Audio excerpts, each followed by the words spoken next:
Hey, everybody, it's Tuesday, June 2nd, 2026. Welcome to the Giant Bombcast, everybody. I'm your host, Jan Ochoa. Happy Pride Month, everybody out there, and also happy Summer Game Fest week to everyone that celebrates. Joining me on the show. Same thing. It's the same thing. Just be gay, do crimes, play video games, and then you're good. Oh, Mikey changed his Malo. That's wow. Okay. It's Stitch. I thought it was Shovel Knight. Yeah, that's right. SGF actually stands for Summer Gay Fest. Joining me on the show, as always, co-captain of the ship, Jeff Grubb. I'm really worried, Jan. I had a headache and then I drank caffeine and it went away. That seems bad. That's right. Nothing to worry about there. Master of all things caffeine. He's our own barista ready to fire off all of your orders. The master of Spro, Dan Reichert. I woke up really lightheaded, and I'm trying to fix it with caffeine. I had a coffee, and now I'm having a Baja Cabo Citrus. Oh, yeah, I'm having a crazy thing here, so we'll see if that works. Speaking about a crazy thing, the facial hair is going crazy. The temperament going wild. We've unleashed him from the editing minds. That's right. Free Will Crosby. Will Crosby's on the show today. Hi, everyone. I'm here, and I'm real, and I'm bothered by a beaver. That's right. He's not just bothered by beavers. He's bothered by virtually everything, and we love him for that. Still can't find his keys, and he never will. Jeff Bakalar. Beavers. I love beavers. Really? Yeah, they're cool as hell. I'm like a big raccoon and beaver enthusiast. I think those are like the cuddly little dorks of the animal kingdom. Okay, this is a very like maybe 2010s internet question, but Jeff Bakalar, how do you feel about platypi? Platypuses. They're a little rougher on the eye. They got more going on. Speaking about rougher on the eye. No. That is a good transition. But I embrace all the furry little freaks, you know? And our own furry little freak, the bad boy of games media, Mike Minotti.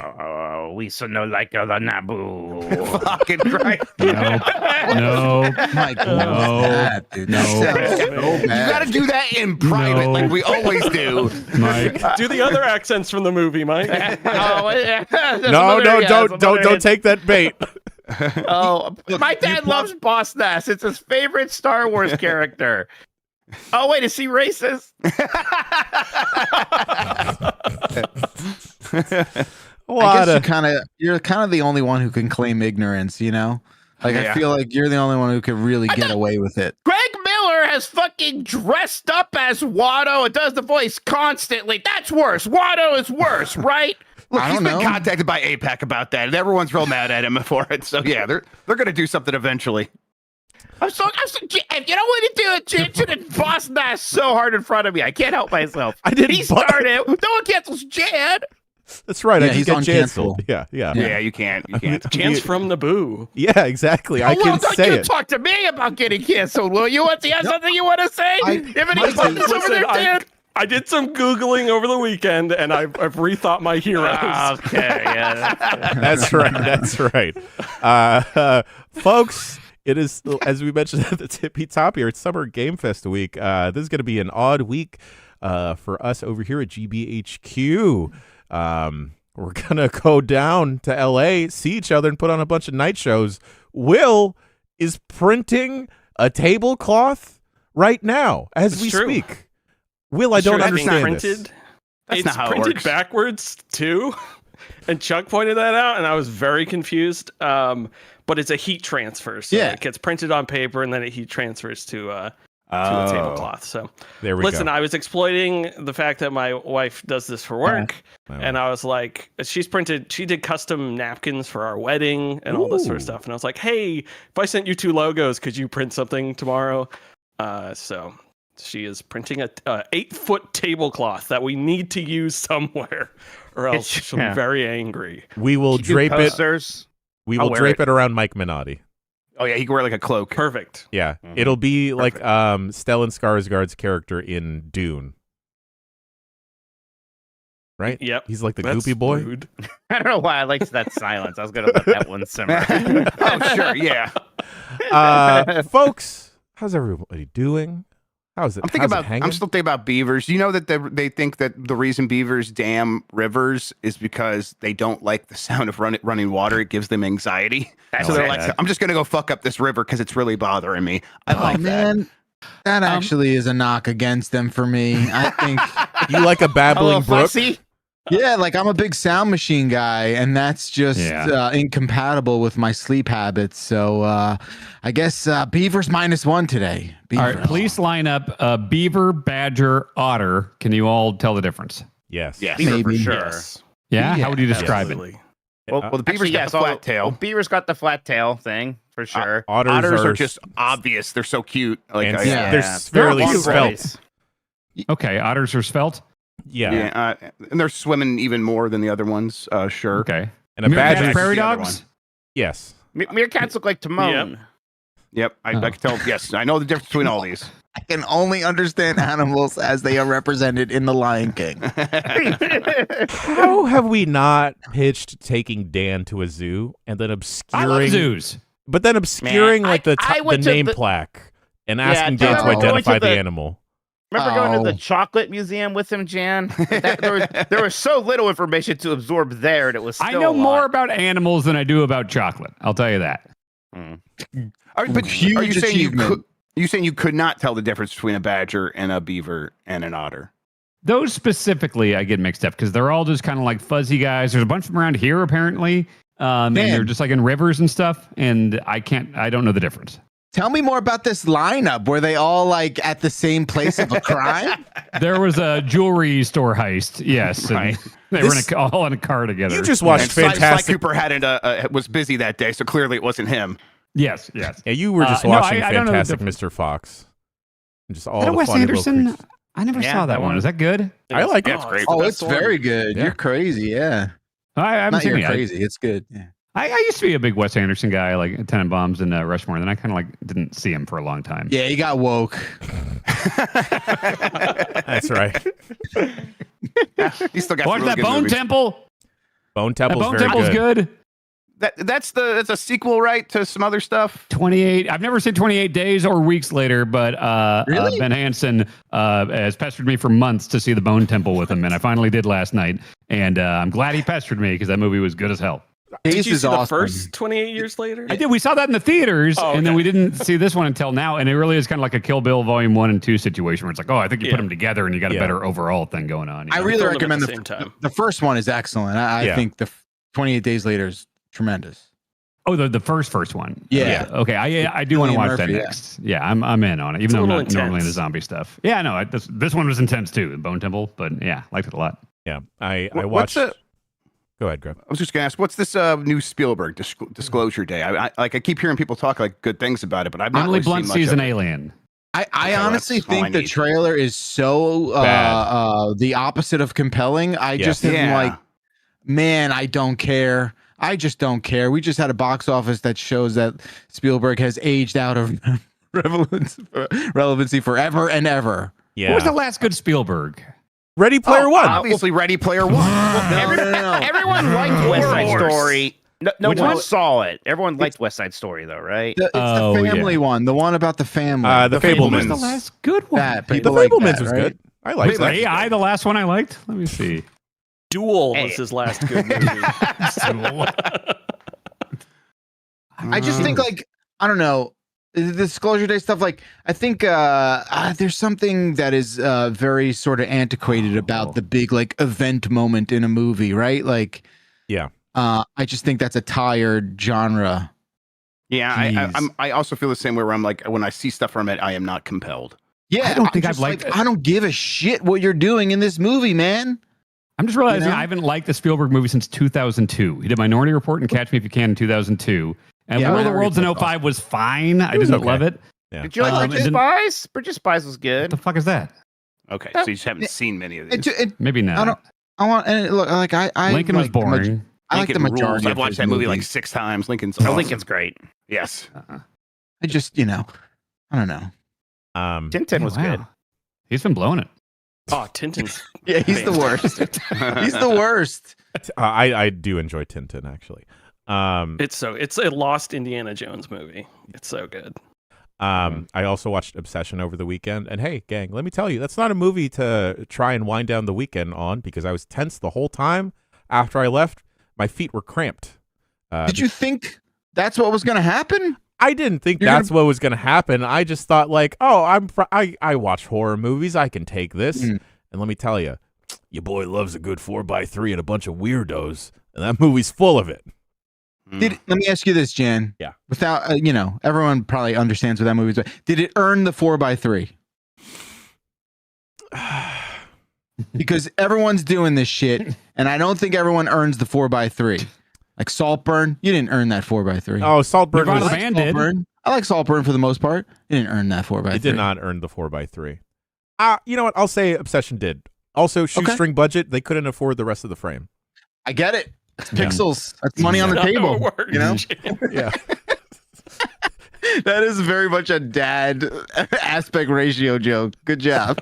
No, like when you go into the editing, if they do the film, they cut off the rest, and then you just refund that, right? It's a rebate. Well, I could save you some money if you just turn this into a 4x3. Just IMAX film is more expensive than normal film. It makes sense to me. Thank less you. Pixels, less mess. There we go. It takes more time to render. 35. That's right. I think it takes more time to render, maybe. Yeah, it's more pixels. Yeah, of course. Thank you. See, it makes sense out there. Anything else? Film degree.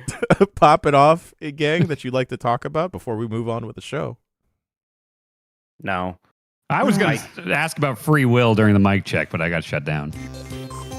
Oh, there you go. We're not doing that. Good idea, Jan. Good idea. I was worried about saying I wanted to talk about something because there's one guy who leaves a mean comment about me in every YouTube video comments thing. But I think Sean banned him, so I guess I'm free. I'm free again now to talk. Oh yeah, there we go. The free will to ban people. That's right. Yeah. Well, not me. I'm afraid, but Sean just did it as soon as I told him about it. I was like, "Don't ban him. I want to see what he says about me next." Sean's like, "No, he makes our YouTube channel worse." It's a good point. Talk shit, get hit. Speaking about free will, we freed Will because you and Mr. Bakalar have checked out a certain game featuring a bunch of woodland creatures. Dan, real quick, real test. Who? What animal is Falco? Falcon. Peppy. A hare or a rabbit? Slippy. Frog, toad, slippy toad. All right, last one. Fox McCloud. He's a fox. Fantastic. 10 out of 10, Dan. Proud of you. Thank you. Thank you. I thought Falco was a Lombardi. He's Italian. No. Oh my Lord. How do we transition into this conversation now? Oh my gosh. Yikes. But you two checked out Star Fox last week. Yeah. That's right. We traveled into New York City and we saw some Star Fox. Will and I did. We had a lot of fun playing it. We played it for about an hour or so. What was it? Will's two different modes. We played multiplayer. We played some of the single player, and then I think that that was it. So this was. Yeah, go ahead. Well, I was just gonna say it was single player co-op, and multiplayer. Right. The three. I was thinking it was a different mode. It was not. There's a good portion of this where Will and I tandem controlled with Will aiming and me flying. Right. We tried out the mouse controls, which is the aiming for the weapons jet. Yeah, which was an interesting left brain, right brain experience. I seemed to enjoy it. Everyone else watching us seemed to enjoy watching us play. Is this when you guys were goofing up and embarrassing the Giant Bomb name by making everyone think we're goofballs? Grubb, you got it all wrong. Grubb, come on. What do you mean? No, we told everyone where we were from, and we said we finished first. Totally. So I played a good chunk of the single player in the beginning, and I gotta say, like, I have very, loose memories of what that game, that this is sort of a complete remake of Star Fox 64. I have very loose memories of what that experience was like. this, I'm not gonna lie, it's great. I loved a lot of what we saw and played. I thought everything really kind of controlled super well. There's like this onboarding sort of virtual area that you start in, and then we got into like sort of I assume it was like one of the first missions. I'm not exactly sure, but it's great. It controls great. It looks phenomenal. It is really one of the first times, I guess, maybe with the exception of the Bonanza, where you're like, oh, this is not a Switch game that I'm used to looking at. This is on a different sort of level. It performs really, really well. And yeah, I mean, that I think like, especially coming from 64 as like the kind of blueprint for what this experience is. It's just, for all intents and purposes, it's like a brand new thing. I'm not like, oh, I remember this, I remember that. Again, I'm sure people who are much more familiar, I think you are, Will, with the game, but like, I really dug it. I think like it's super interesting how they, there's like in the multiplayer we understood like some of what they're doing with the cameras and the face tracking and stuff like that, which I think just goes without saying. Like, yeah, you're gonna be one of these characters. You could design your character and like what you want to look like, what you want to talk like. And then when you go into that multiplayer mode, you've got all the tiles of all your Falcos and your Slippies and whatever. What was the pig? I was the pig, right? Oh, Pigma. Pigma. Yeah, that was fun. That felt good and normal. I love that pig.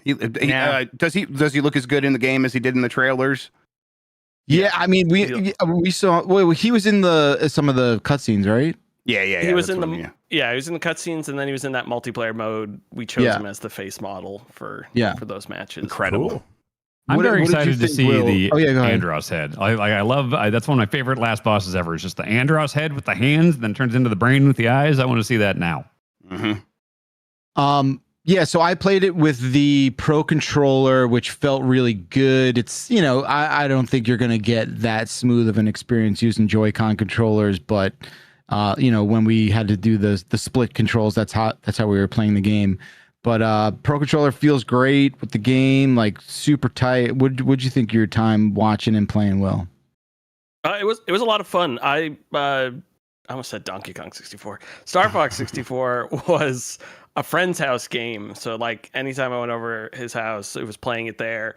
And a lot of times you get these remakes and they still feel like the old game with just like a coat of paint. And this just felt good from the get-go. I mean, other than changing the way Star Fox is and not having you on a linear path in those levels, everything feels fantastic and remade and put back together.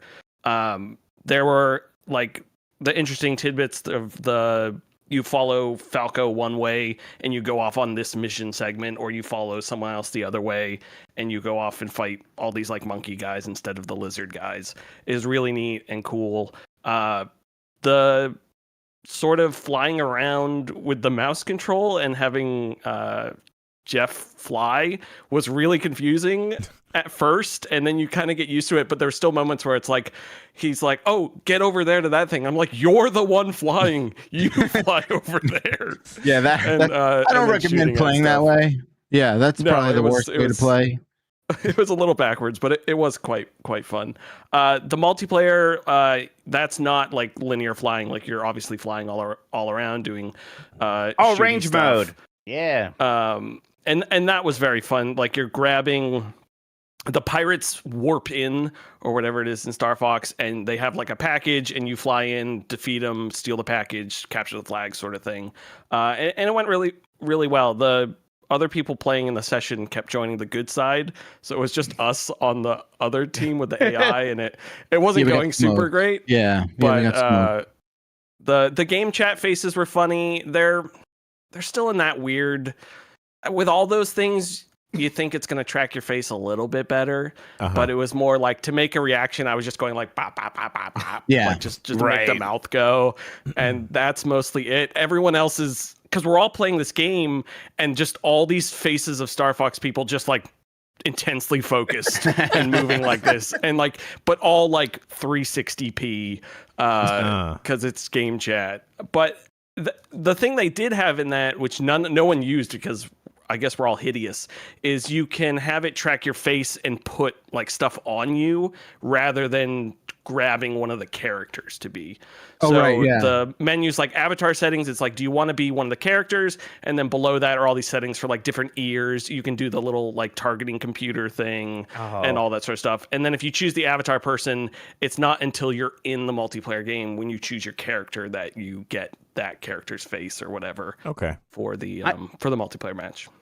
Man, Nintendo and their like, let's take something that was like in Snapchat from 10 years ago and pretend it's a new feature. Like tendencies is so incredible. I love them for that. They're so stupid and weird.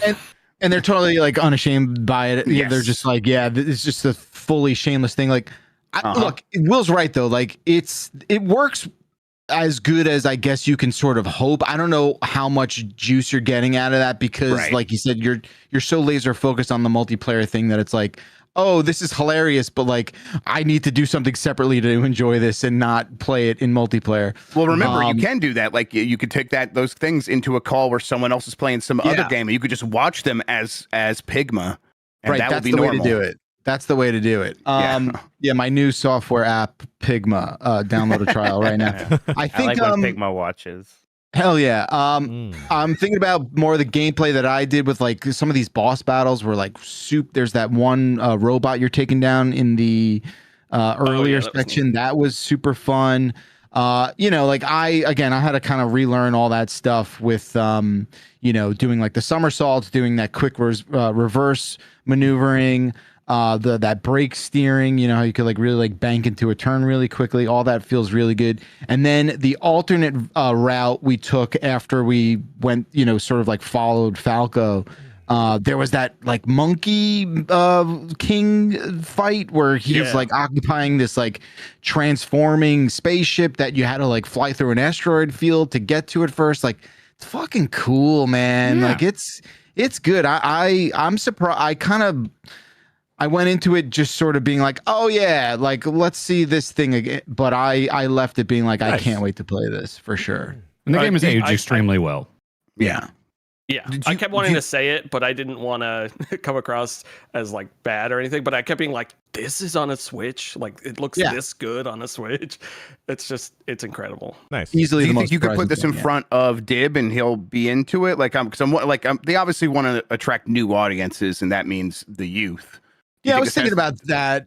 It's a good question. I think. Obviously, like they, even part of the presentation was just like, and if you've seen the movie, you certainly know that Star Fox showed up, and now Homeboy has a new Switch 2 game. I think there is some of that. I'm starting to think Dib's like aging out of some of this stuff where he's in the valley between millennial nostalgia appreciation and like. Alpha, this is lame sort of thing. I don't know. I'm not speaking for all 10 to 12-year-olds in the country, but I do think like there will be a bit of a divided population on the reception of like that character. Because, like Star Fox is not like badass, there's like a certain kind of like saccharine presentation to the whole thing. Adventurous at best, yeah. Yeah, right? Like, and you're looking at all these like, Chuck E. Cheese characters. Slippy Toe probably knocks the cool factor down a little bit for 10-year-olds. I'm sorry. I like him, but it comes back around. Eventually you get old enough, you start to appreciate Slippy again. Yeah. Pigma inflates, Slippy deflates, perhaps you're left where you started. Search right there. Don't do that. The wolf guy seems cool. Star Wolf. Star Wolf is cool. Yeah, he's got a good song. Yeah. It's not completely saccharine. Like there are some like interesting, characters there. And I do think that update on the whole, having seen it in its full final presentation does look good. I think there was a whole to do about nothing with people's receptions of like what these characters looked like. Yeah, I think that's gonna die down as we get closer to the game. Yeah, it barely even like occurred to us while we were going through it. But yeah, I'm into it. I am surprised. It turned me into someone who was just had a super casual Star Fox relationship, and now I'm anticipating this in a real positive way. Yeah, y'all got me excited for this now. Yeah. Good. Good. And we'll have some other footage that we recorded up later. I'll post that to social and whatnot. And yeah, it's good stuff. Speaking about Nintendo kind of being behind the times with trends that they are picking up, Jeff Grubb, you have been playing Pictonico, and Nintendo has figured out you can do funny stuff with pictures. Yeah, and you have that WarioWare game that you kind of maybe did too many releases of on Switch 1 and kind of, maybe they got to let it cool off. So instead, take all those ideas, make it a mobile game that uses your own photos. And I've been playing a bit of it. I definitely, we played some on UPF. I'd played some before that, and then I played some with my family. And that's clearly where this game's going to shine, where the people who are in these photos, if you go kind of sit there and like hold the phone in front of them, like, look at what you're doing. Like you're eating these, like I'm making your mouth really big and you're eating all these vegetables and stuff. Isn't that silly? And everyone thinks it is. Everyone has a really good time. Now, it's not going to turn into some like long session, but for me, as someone who likes WarioWare, I'm picking up frequently in between that stuff, and it's working really well.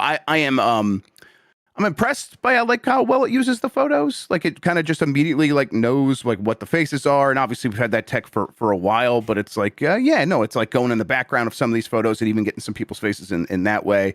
And I'm glad that it can like it makes it easy to sort of manage your photos in the app. You can say, hey, I want to make a new folder, and you can like pick your photos and just kind of make a cordoned off set of photos so it only uses the stuff you want it to use. The one issue is you can't use screenshots, even if you want to give it permission to do so. So it's not like you're going to be able to screenshot some funny stuff from like a YouTube video and then bring it in. Now, if that photo was already screenshotted somewhere else and you were to like transfer it to your phone, then it wouldn't know anymore. It probably wouldn't know, or you could like download it from a Google image search. Those work fine. But yeah, I was kind of doing a mix of some stuff I got from the internet and my own photos, and it was it worked really well. It's just WarioWare though. It really is. It's a little annoying that like at least on iOS you can't just pick a folder in your Photos app to be like, hey, all of these are fine. You have to like individually select every one of them, which like that takes forever. Okay, yeah. That on Android there's like gives me a little bit. There's more no select options. all on iOS that I've seen. Okay. So a little annoying as far as that goes, but the WarioWare like influence is obvious. This is just straight up WarioWare with your pictures. But the other thing it makes me think of is I loved the Game Boy camera back then, and it would have those little mini games where it's like you take like 3 pictures of your face, and then you have like a juggling mini game when your face is like reacting to stuff, and it's like that. It's a marriage of WarioWare and like old Game Boy camera mini games. Again, like Face Raiders and stuff like that. They have a history of doing stuff like this, and it's I'm into it. I'm glad they did. It's it's free to start. It's a shareware game, and then there's 2 packs that are like $7 and $5. I immediately just bought everything and kind of don't regret it. It's still not a ton of stuff, but it was enough to justify the price to me. It's probably my favorite thing Nintendo's done on a phone. It is. I think that's my favorite thing since Miitomo. I like Miitomo. Oh, Miitomo. Right. That was great. Yeah. Yes. Man, you guys are just big Dragalia Lost haters. No, I have a secret torch for Dragalia Lost, of course. But yeah, this is neat. I think if this is the sort of tone Nintendo's coming at mobile with going forward, I'm interested again. I definitely was like after the Fire Emblem stuff. I just don't care about the way that they're doing these mobile games. Dragalia Lost. But with this, it's like, oh, okay, yeah, if they're just going to take an idea from one of their existing games, add a fun twist that kind of only can happen with them right now on mobile, that's a good fit. I think I still would prefer if this game was on a Switch that had a camera and stuff like that, but whatever. It works well on phone. Well, you can play this game on your phone and perhaps drive. I don't suggest that, but you can watch a phone and drive a forklift around in Crashout Crew. We checked this out during UPF. I think we had a ball of a time here. This comes from the Aggro Crab people, who I think have got this. I don't even want to say this specific game is friend slot, but like cooperative chaos on lock at this point. It's more like in the Overcooked fashion, I would say, of just like really chaotic, yelling at your friends, like figuring out on the fly what everyone's job is. Division of labor, yeah. Yeah, it's like, okay, we need to get these things over here to these docks over here, and then figuring out, like, okay, Mike, you're going to get rid of all these cacti that are popping up. Grubb, you're going to be, setting up a teleporter to send this honey and bees over here, and me and Jan's like, okay, Jan, I've got dock A, you've got dock B, and a lot of yelling at each other in between. Yeah. It's they did a great job with this. It's a cooperative forklift game. So yeah, it's all about kind of unloading and loading these packages, and there's 4 of you, and then there's these different obstacles like you were talking about. Kind of in between sessions, there is a shop. You can buy things to help, like teleporter pads, so you can put the crates on them. You kind of don't have to go through the difficult obstacle course. Sometimes like honey or goos on the floor, but you can buy these robot vacuum cleaners that can deal with that. Yeah, it maybe isn't like the silliness factor of like, oh, this person's like talking and it's really funny. Like that aspect isn't there as much, but as a game, like as a cooperative game, it was working really well. Yeah, I think we kind of got to a point where we were being pretty cooperative and we were talking a lot. But I think over time, it's like we all kind of figured out like, oh, we may be overthinking some of this stuff. We don't need to be like so precious about like, oh, what you guys tell me what's happening over there. I'll just bring you all the stuff. Then one person sits over there and then like can figure that stuff out between the two of them. And it's like, oh yeah, we kind of very quickly got into a groove. And that only happens because the game is so well designed and you kind of can quickly figure out what is needed and what is necessary and what is not, what's kind of a waste of time. And I think we realized. Oh, go ahead, Jan. Real quick, I think a thing that also helps set this apart from a game like Overcooked a little bit is the mobility options, right? You have a boost, you can drift around corners, and you can also upgrade your forklift during that shop phase that Mike mentioned, where you can get new tires, you can get like a spoiler to increase your speed, and get little clappy hands for your forks, which is great. Mm-hmm. Mm-hmm. Oh yeah, that's good. I liked how much we realized it helped when we bought shelves. Yes. So we can kind of store some of these things, not just store the blocks, but there are some blocks protect them. Like there's like wolf blocks that could like run around and cause muck. Bull. But if you put them in their little shelves, they're happy and they're not going to move around as much. So storage was important. Yeah, and it was like placing that stuff in a way where it's out of the way, and then there's the Crashout Crew. The Crashout part is if you crash too many times, there's a meter that gets filled up. And then once that's full, you lose control. You spin around wildly, and if you're near one of your friends, there's a high likelihood you will ram into them enough times to cause them to crash out. And then it's like it could go back and forth. But there was definitely a time where I ran into Mike and I caused myself to crash out, and then I ran into him enough times that he crashed out. Then he made me crash out again, and we're kind of like dealing with this quietly while you two were being very responsible with all the stuff we brought over there. So we were trying to like be quiet and not annoy you guys with that. Bees were a problem too. We were getting stung a lot. There's like bowls and vases in the same one, Yeah. But it's like there's like a part of upgrading your thing. It's like, okay, you can go faster, but there's also like a fan you can buy to cool yourself off so you don't crash out as fast and things like that. And that mechanic was like something I think we engaged with a bit, but I think we were also playing well enough on these early stages that we didn't encounter it that frequently. And then it did start to ramp up. Yeah. And it's like, okay, I could see how even us playing pretty well are going to have issues on some of these later levels where we have to be extremely careful and really be thinking about this stuff constantly. And I love how you learn. Sorry. No, go ahead, Dan. I love how you learn these individual gimmicks each level, because it's like, the first level, Grubb was just coming in like a bat out of hell and like throwing boxes at us, and it was fine and everything. It's fine. But then the second level is like these like barrels filled with like, toxic sludge. And right away, Grubb's like peeling into, here you go, and throws it. And there's just green goo everywhere, like radioactive. So it's like, okay, can't do that. Yeah. Uh-huh. And on top of that, the different levels, on top of having those different gimmicks, the maps are also different from level to level. Like one, we were in a figure eight one. Yeah. Another one, it was kind of like a one-way. So like Mike and Grubb, you guys had to just like be zooming around, dropping stuff off while Dan and I are like sorting out all the packages. Really fun time. Unfortunately, I don't think this would be a fun game if you're playing solo dolo. No. It's like Overcooked. Yeah, it's like Overcooked. I mean, it'd be fine with like one other partner. Like if you want to like try it with one other person, I bet you'd be all right. I'd be happy to circle back to this one day to check out the later levels and other shenanigans. I think we should beat it. I think we should play it. I think we should beat it together. Not like that, guys. Come on. Mike. I didn't hear that. Mike, just get it out. I did get it. I just wanted to look at the camera. Make sure I was clean. Well, I'm glad that we all dig this. Speaking about digging, or more like burrowing, Dan Reichert, you have continued to play Mina the Hollower. Yeah, I feel like there's been like 4 or 5 times now. I've just been like, all right, I'm frustrated. This is like, obviously this is a well-made game, but I find it more frustrating than I find it fun. And I think I've like broken through to the other side now where I am admiring this game more than I'm frustrated by it. Like I am still frustrated by it. Sure. It has helped that the game's out now. So if it's just like, okay, I've been walking around in circles for an hour here. I can't figure out where the fuck to go. There's long plays out there now. I can just go like, oh, I didn't realize there was a fucking bush on the edge of the screen I can cut down, and that opens up this whole other area here.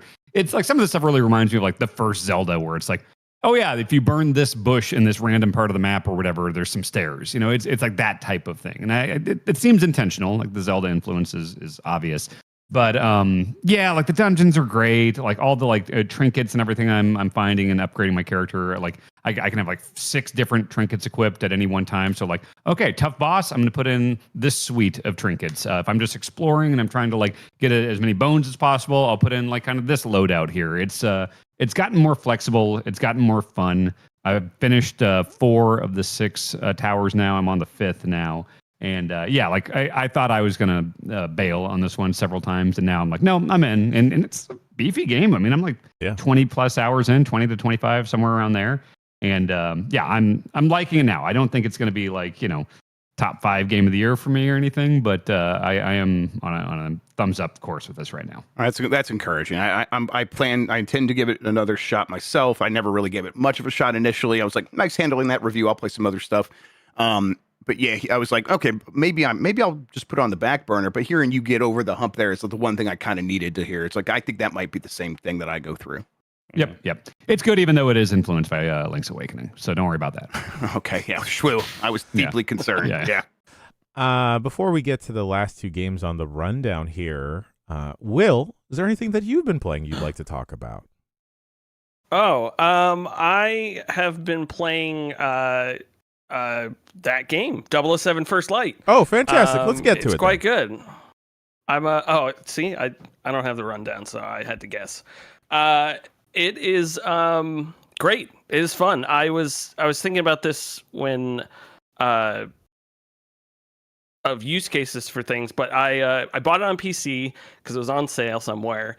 And I was like, so I actually, over the weekend, I brought my entire computer down to my living room and plugged it into my TV. And I was like, okay, I guess I'm going to leave. I don't have to work over the weekend. I'm just going to leave it here over the weekend and play on there. And it actually worked out great. It runs fantastic. I ran into a few issues with some frame rate stuff, but I had it running at 4K, and I think it really didn't like that. So I just dropped it down to 2560, and I had whatever fancy graphic stuff those kids have out now, and so it looked good. But yeah, I did that chess level that you guys had touched on last week. Was super fun. It felt like, it's funny, that level, you're chasing a guy, and it almost felt like I was chasing the guy from Agent 47 from Hitman during the level. I think there might be some intentionality there, yeah. Yeah, for sure. I was like, because it keeps like panning. It's like, how does this guy change costumes so fast? And there's justifications for that stuff, but during it, you're just like, is that Agent 47? Like, are they going to do like some sort of crossover or something? But it was really fun.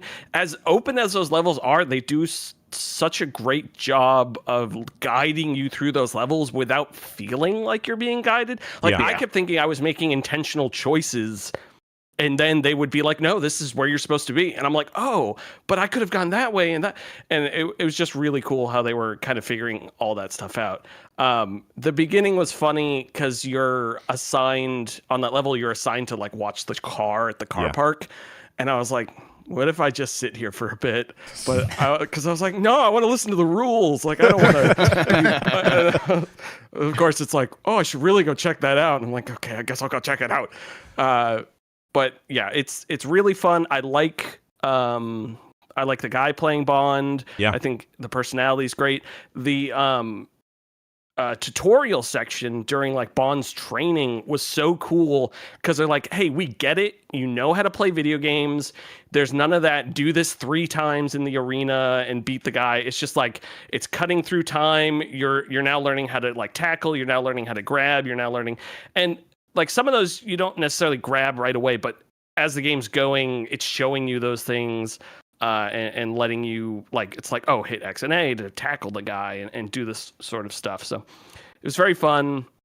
I think it's also fun. I don't know if you guys did this, but every time you have a new mission and you're in that Q lab, there's all new vignettes all around. Mm-hmm. Yeah. So you just go to the different people, and their vignettes, some of them are building upon the previous one. There's a phone booth that every time you come back to the Q lab, they have another part of it open, and they're trying to figure out. And they're like, oh, the gas that was used in this it actually disbanded in the Soviet Union or something. You're like, what are you talking? And all the different stuff. And they have some Bond references, in the clothing room, they have the knife shoes and things like that. But overall, I was excited for this game as soon as they announced it. And when it came out, I was like, I don't know. Because I was like, do I get this? Do I get Pragmata? Or do I get Lego Batman? And I was really trying to figure out between that. And then I saw a sale, and I was like, okay, I'm just going to get Bond. And I'm super happy with the choice. I'm excited to get those two other games, but it is every time I sit down to play it, I'm like, yes, let's continue watching this movie and see where it's going next. I know that on the internet, a lot of folks will get really lost in the immersion with something like Crimson Desert or Red Dead Redemption 2. But I think this is the type of game and type of experience that I really like to get lost in. And it's very easy for me, at least, to lose several hours just getting immersed into a level. I spend way too much time on these levels because I'm poking and prodding around. I'm listening to every NPC. I'm every time I see a button prompt, I'm like, let's see what's up. Okay, cool. Yeah. And I'm really excited to see this game sell very well and also kind of blow up on social media. My algorithm is just filled with people doing cool action montages of the James Bond game. And didn't see so much of that with Hitman. It took a while for Hitman to kind of heat up, for me at least, and notice it pop up on social media of people doing fancy Rube Goldberg style kills and setups. But with James Bond, because the action has been ramped up in such a way, I feel like it lends itself, and there still is that stealth aspect if you want to engage with it. The four of you chuckleheads recorded a review cast of 007 First Light. Any other thoughts that maybe you didn't cover there, or you want to bring up here? Yeah. So the way I show my wife my gameplay now is I'm constantly recording through Steam, and then I'll clip it out and just be like, come on, I know you're just not, the thrill is gone, the honeymoon's over, you're not going to sit here with me as we play through this game, so I'm just going to show you selected parts. So I showed her the part for where you chase 009 to the airport, right? Real quick, how does the Steam recording function work? Has it been working well for y'all? Yeah, it's like that Nvidia Shadow Play. It's similar to that. Yeah. So the clips I sent you, Jan, it works great on Steam Deck, but it works especially good on PC because it's you probably have a more powerful PC. But if you just hit not the Steam button and up on the D-pad, it'll record the last 30 seconds as well. So so does it run by default on Steam Deck? I've always been afraid to turn that on because it just using up too much. Yeah, I'd be wary on Steam Deck just because it's I've used it constantly on Steam Deck, and if it causes problems, it just doesn't work instead of causing problems with your games. Oh, that's good. It's what we couldn't even record this, but whatever. So I export them at 1080p. There's a couple Reanimal ones I did at 1440 that I think there is a pretty decent, obviously fidelity upgrade when the higher you capture, but for I was capturing hours and hours. I'm like, I'm just exporting 1080p. Okay. So I showed her that whole scene where you chase 009 to the airport, you jump on the plane, that whole thing. Mm-hmm. And she's like, oh, wow, that's really cool. And then I'm like, oh, wait, you guys see Lenny Kravitz. Because Lenny Kravitz is coming up now. And, I don't know. Maybe I just sort of glossed over this the first time I was introduced to him. Man, it's so bad. Not an actor. No. It's just first off, I'm surprised. Has anyone done the second he grabs that microphone? Has anyone done American Woman? No one's done any of that. No one's done that. I don't think so. We'll get to work. We should be doing that. Yeah. He's just bad. He seems like a fine person. His stands out performance because every other performance is so good. Exactly. Yeah. By comparison, his is just like so underwhelming and so not like this is and don't forget, folks, these are the best takes. These are the takes that they were like. This is the takes that was the best takes they had the time for because Lenny's busy. Yeah, I guess. I mean, presumably, I don't know if he was there for the mocap stuff too. I don't know. I doubt it. I doubt it, right? Yeah. So like, you're like, oh man, these are just delivered with the same sort of inflection and the whole thing, and you're just like, oh, this is almost like ruining it for me. This is almost, watching it again. I guess in the moment, I was just sort of taken off of like, oh wow, he's got that sword. That's scary. Whose performance it kind of reminded me of was lay it on me. Ronda Rousey in that one Mortal Kombat It's not game. that Oh bad. no, I'm not saying it was that bad, but it was like occasionally at points it's enough to pull me out a bit because the surrounding actors are so good. That Ronda one is like an all-timer bad performance. Yeah, she it's is rough. terrible. Yeah. Like, oh man, and it got me thinking, and maybe I was just a little like stoned, really started to overanalyze it, and I'm just like, do you think they were like rewatching this and they were just like, oh no, oh no? Yeah. It's one of those things where it's like this is all part of like a bigger marketing plan, and it's like this is this is the best we're gonna get, but I bet they're like, this is the thing that makes our game worse more than anything else. Is probably the thought that they had. Yeah. Right. We're like, we spent like $250 million on this thing, and we've just got this, and oh no, okay, it's fine. We just won't draw any attention to it. Is he in the game? Yes, he's in the game. That's all we'll say. Yep. It strikes me as like they like doing the elusive target stuff. Like, we got Gary Busey, like wacky, like out of left field celebrity things. That can't all be hits. Game, yeah. Can't all be hits. You know what I mean? Right. And also they didn't all have dialogue. So yeah. I never checked out like the M&M elusive target stuff on Hitman. Did like he actually do VO for it, or I think he did. Yes. Okay. Interesting. Okay. Can I ask, how do you guys feel about the story overall? I like a lot. I like it too, and even like just the general plot stuff of AI is the bad guy here, and it's like it's the James Bond fantasy. It's like, what if someone had like kind of ultimate secret agent power and used it to protect us from stuff that sucks ass? And imagine that. That'd be amazing. I would love that. And they told an origin story thing. Like, we've seen so many prequels and origin stories, and they're usually so boring. It's like, all right, get to the part where he gets the cape or whatever. And they nailed it. Like, I was really invested in this. Like, the whole time, he's not really like fully, 007 for the large majority of this game. And by the end, it's just like, all right, I fully accept this guy as Bond. And like, I liked watching the process throughout, And I think it's such a challenge to do an interesting Bond character post like Casino Royale with what's his face, Daniel Craig. God, you guys don't know any movie stars. Daniel Craig, because that was such a very different take on Bond, but also we're in a post Austin Powers world that kind of made fun of that whole Man of Mystery thing, and Kingsman as well, where the like kind of adjusting that expectation of what like a spy movie should be. I really enjoy this interpretation of Bond because he also seems like, sure, he does the Playboy stuff and he's like a little smarmy piece of shit sometimes, but like ultimately, it's pretty charming. I like you. You press circle to charm me as well. Yep. Yeah, I like that. I mean, and overall, like we said it a million times, the presentation is just untouchable in this game. Yep. Man, every time that start screen pops up and it's just like, I'm just like, ooh, yeah, ooh, so I got the chills. Yeah. The late title card on every mission is also just a great band. Yeah, it's like an amazing vista when that happens, and or like when like the action like really kicks up, and then they do the music stinger. I'm like, yeah, let's go. All right, yay. Yeah, and they do the Hitman-esque, like, okay, here's your target, 47, like that type of thing. They're showing the computer screens and everything. Yeah. And then it like does that cool kind of fade, like a car going across the desert, and the title screen's like, ooh, this is fucking good. I would listen to Money Penny explain any and everything to me. Yes. Agree. Yeah, that's great. Did anyone think it was going to be aliens at the beginning? Yes.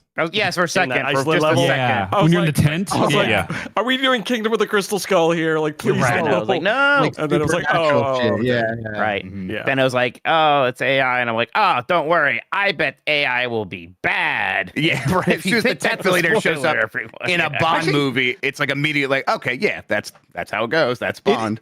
It is an anti-AI story. I do love the way that they use AI, like the way the villains are doing, like why they're doing their bad stuff to kind of cover up for this faulty AI. Like I think that's really interesting. Yep, very smart.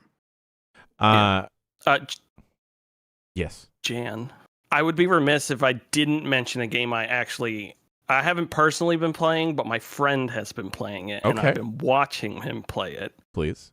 So it's called Vietnam War, and I bet you guys can figure out what it's about. It's about the Vietnam War.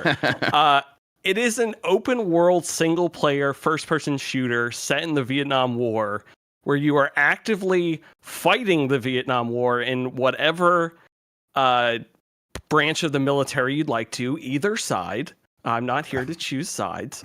And you can also, the recent DLC, you can go home back to the U.S. for a while. What are you talking about? What do you mean? Whether or not to go back to the Vietnam War.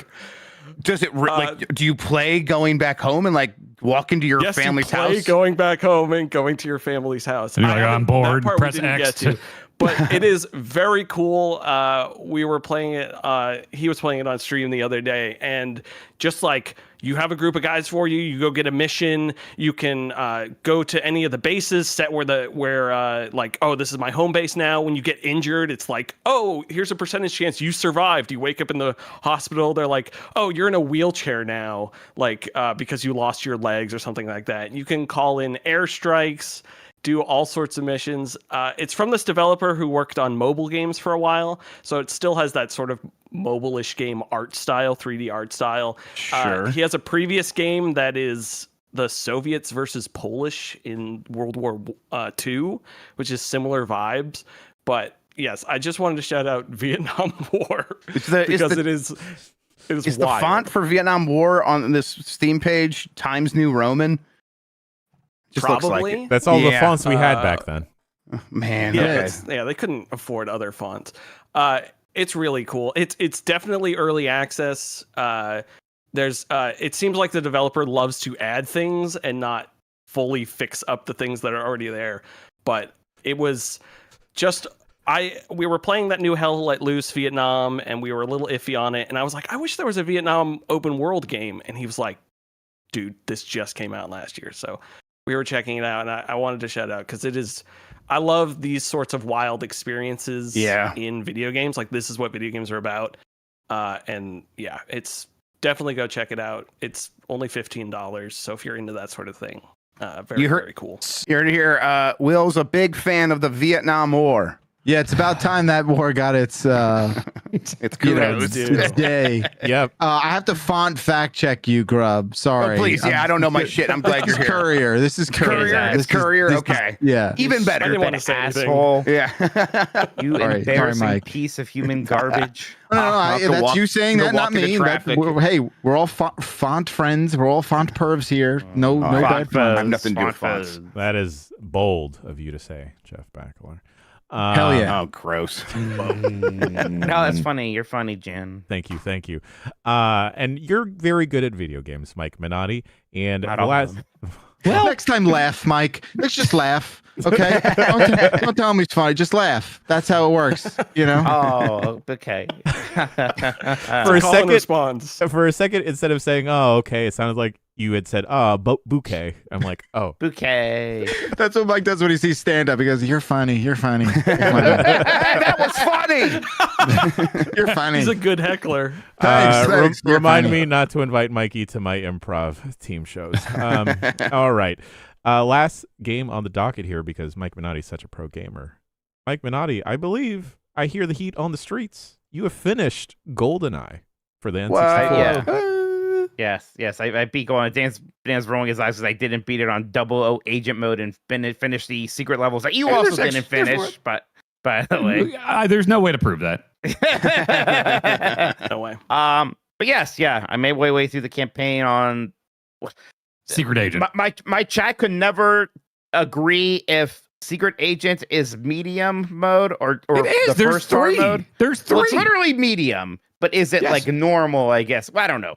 That's the mode I played on. The way I would tell anyone to play that game for the first time is on the first difficulty. Agent. Yeah, I think I would have had a smoother experience if I played through Agent first, then played through Secret Agent, for sure. Because there are just some really obtuse objectives and some really difficult moments. There are enemies that just will respawn constantly. There's that bullshit area where Natalia is hacking and you need to protect her, and enemies are coming in from all these angles, and of course the frame rate drops to like 10 because there's so many of the enemies, and you're looking at one, and some guy goes behind some breaking glass and shoots her, and she dies, so you have to do this 20 other minutes of this mission, which mostly involves slowly peeking around corners and shooting the tip of a turret before it can see you. Like, it was turning into like a memory game, kind of like when we're doing a Blight Club, and it's like this memory bullshit, you're just going through the loops. Now, the difference is, at the end of all of it, like in that night in bed, when I'm thinking about it, I'm kind of like, that's kind of neat. I get, For 1997, yes, it was very ahead of its time. It's well, no, I disagree with that. The way they did objectives tied to the difficulty level. Name a game that did it before that. Lots of. I think there was like System Shock. I don't know. Some other games did that kind of stuff, but like the objectives are usually not very in depth. It's usually blow up this thing. I like that. Mike just needs games where he shoots everything. He can't stop and think for a second. I think the game is of its time. I don't think it's somehow aged terribly. I thought that game was always that game. It's why I sort of struggled with it before. I'm glad that I played through it. There is a lot of charm there. I actually think the controls work surprisingly well, given what it is. It's often a ugly, frustrating video game, but I don't want it to be my main takeaway of it. I'm kind of curious to go and play some more multiplayer. Would you guys like to play some multiplayer? Yes, I want to play on Nintendo Switch Online with you. When Donkey Kong 64 comes out, let's do GoldenEye and Donkey Kong 64 multiplayer. All over again. I think the obvious thing here is that like the dividing line between how people feel about GoldenEye is, did you have a gaming PC or not in 1997? Sure. And I super did not. And so it was a revelation. And I didn't know anyone that had a gaming PC. So all of us were like, GoldenEye, this is the greatest game that's ever been made. I didn't own a 64 until GoldenEye. You know, even like Mario 64 didn't get me to get a 64. It wasn't until GoldenEye. It's like, I have to sell everything I have just to fucking get this game. It's that good. I'm sure there was stuff on PC that, you know, was running better and more powerful. Like, there's Quake 2 is happening. And again, not case gameplay, right? But, you know, in terms of fidelity, I suppose. And the fidelity ain't everything. And there are things that GoldenEye is doing better than a Quake 2, for sure. It just doesn't play as well. My strongest GoldenEye memory is I was on the football team. My friend kind of had his leg planted and got tackled. He broke his leg, and so we all went over to his house on the weekend. We were going to have like a big long GoldenEye like sleepover hangout, and we played it all night, and we were getting wild. And there was one time where I like pulled off a win, and I just slammed my hand down, and it hits the guy right on his broken leg. And I felt so bad. I was just immediate like, let's just do this. And all of our other friends were just like pounding me in the arm, beating me up for hurting our friend. So yeah, that's a good game is what I'm trying to say. GoldenEye rules. It's fantastic. The thing that Grubb did not mention is that he's the one that tackled his friend. Yeah, they'll never know. They can never prove it was me. Folks, any other last minute games you want to talk about before we take a quick bricky break and get to the news? No. I'm calling it. No more games ever. All right, no more games ever. Sorry, Jeff Keighley. We'll see you next year, maybe. Yeah, I'm canceling. What the heck was that? Staying home. I tried to mute my cough and I swore instead. Yeah. Okay. No more swearing, Jeff Grubb. You do it too much. I'll try not to. No more fucking cussing, all right? It's so much fun, though. Folks, we're going to take a quick bricky break, and we will be back with the news right after this.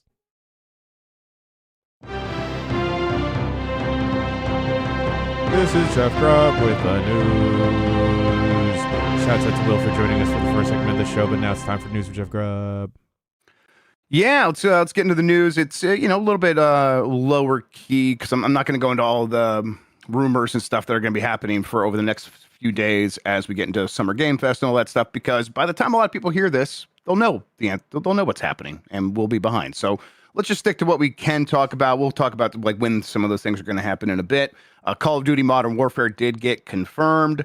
It is going to, for the first time since the PS4 and Xbox One came out, it's going to be skipping those systems.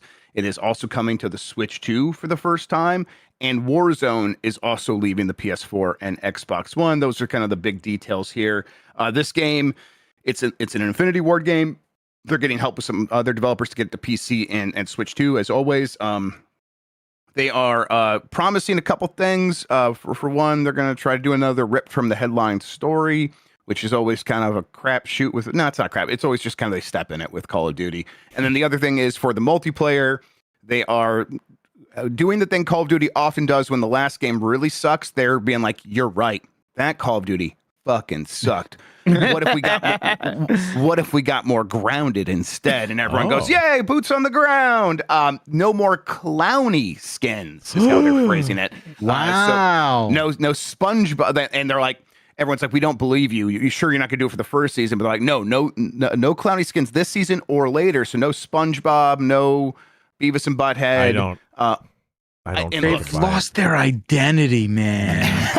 Look, I am on the record as saying I don't really get the backlash towards clowny skins. For me, they're hilarious. They're hilarious and stupid, just like Call of Duty is. Like it's an arcadey run and gun game that is about hanging out with your friends, and I don't need it to be super military. But whenever I say that, I do get a lot of comments from people telling me I want it to be tonally consistent. And this is war, dude. Hello. I'm not saying anyone's wrong for feeling that way. I'm just I don't feel that way at all. Yeah, not that I love like the war aesthetic vibe. I don't know. I do roll my eyes a little bit when I'm like running around and there's Beavis and Butthead in the game. I don't know. Here's old Warhawk Minotti. Giant right. He loves war. It's stupid. And look, I know Call of Duty is already stupid, but more so, even less than that, honestly, it's just like here's somebody who's wearing like, I don't know, gaudy like LED lights everywhere, mech suits. I don't know. The game is hideous. The game has been hideous, and the cosmetics have been hideous for a long time.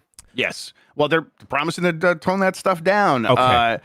Yeah. I say it's bullshit because this game's story mode is supposed to, at least for a couple chapters, maybe the campaign is supposed to take place in Korea. They're going to throw those BTS boys in that fucking game. You think so? Yeah. I feel like there's zero chance that there's not some K-pop person in this game. And they might get around that jam by being like, we'll just actually put them in the game, and so it's not really their skin. They're just like a part of the cast and whatever. But even then, I feel like they'll bring in some more. But we'll see. I guess at the end of the day, it doesn't matter. This is Call of Duties are so temporary. Like they could say whatever they want about this one, and it could all change with the next one, which is just a year from now at all times. But yeah. Call of Duty Modern Warfare 4, I am not excited. I can't get excited anymore for these games. And I think most of us feel the same way. It was only a couple years ago, I thought, with Black Ops 6 that it was the first time I actually played much of a Call of Duty in a long time. And I was enjoying it. And it was all the multiplayer. I know some people like that campaign. It didn't do much for me. So like I was actually like feeling better about Call of Duty than I did for a while. And then it sounds like last year's one was just such a mess. I don't think I even bothered touching it. And it was so easy for me to go back to, I don't care about Call of Duty. Yeah, right, exactly. It's easy to put that back in that bin. There's also going to be a new extraction mode. So, they do a different thing other than, because Treyarch is the zombies people. And sometimes I think occasionally zombies has shown up in an Infinity Ward game, but usually not. They usually try something else. Sounds like that this time it'll be an extraction mode. Fable was delayed to February 2027. It was previously supposed to come out in autumn, is how they were phrasing that. Recently, they were telling people, it's still autumn.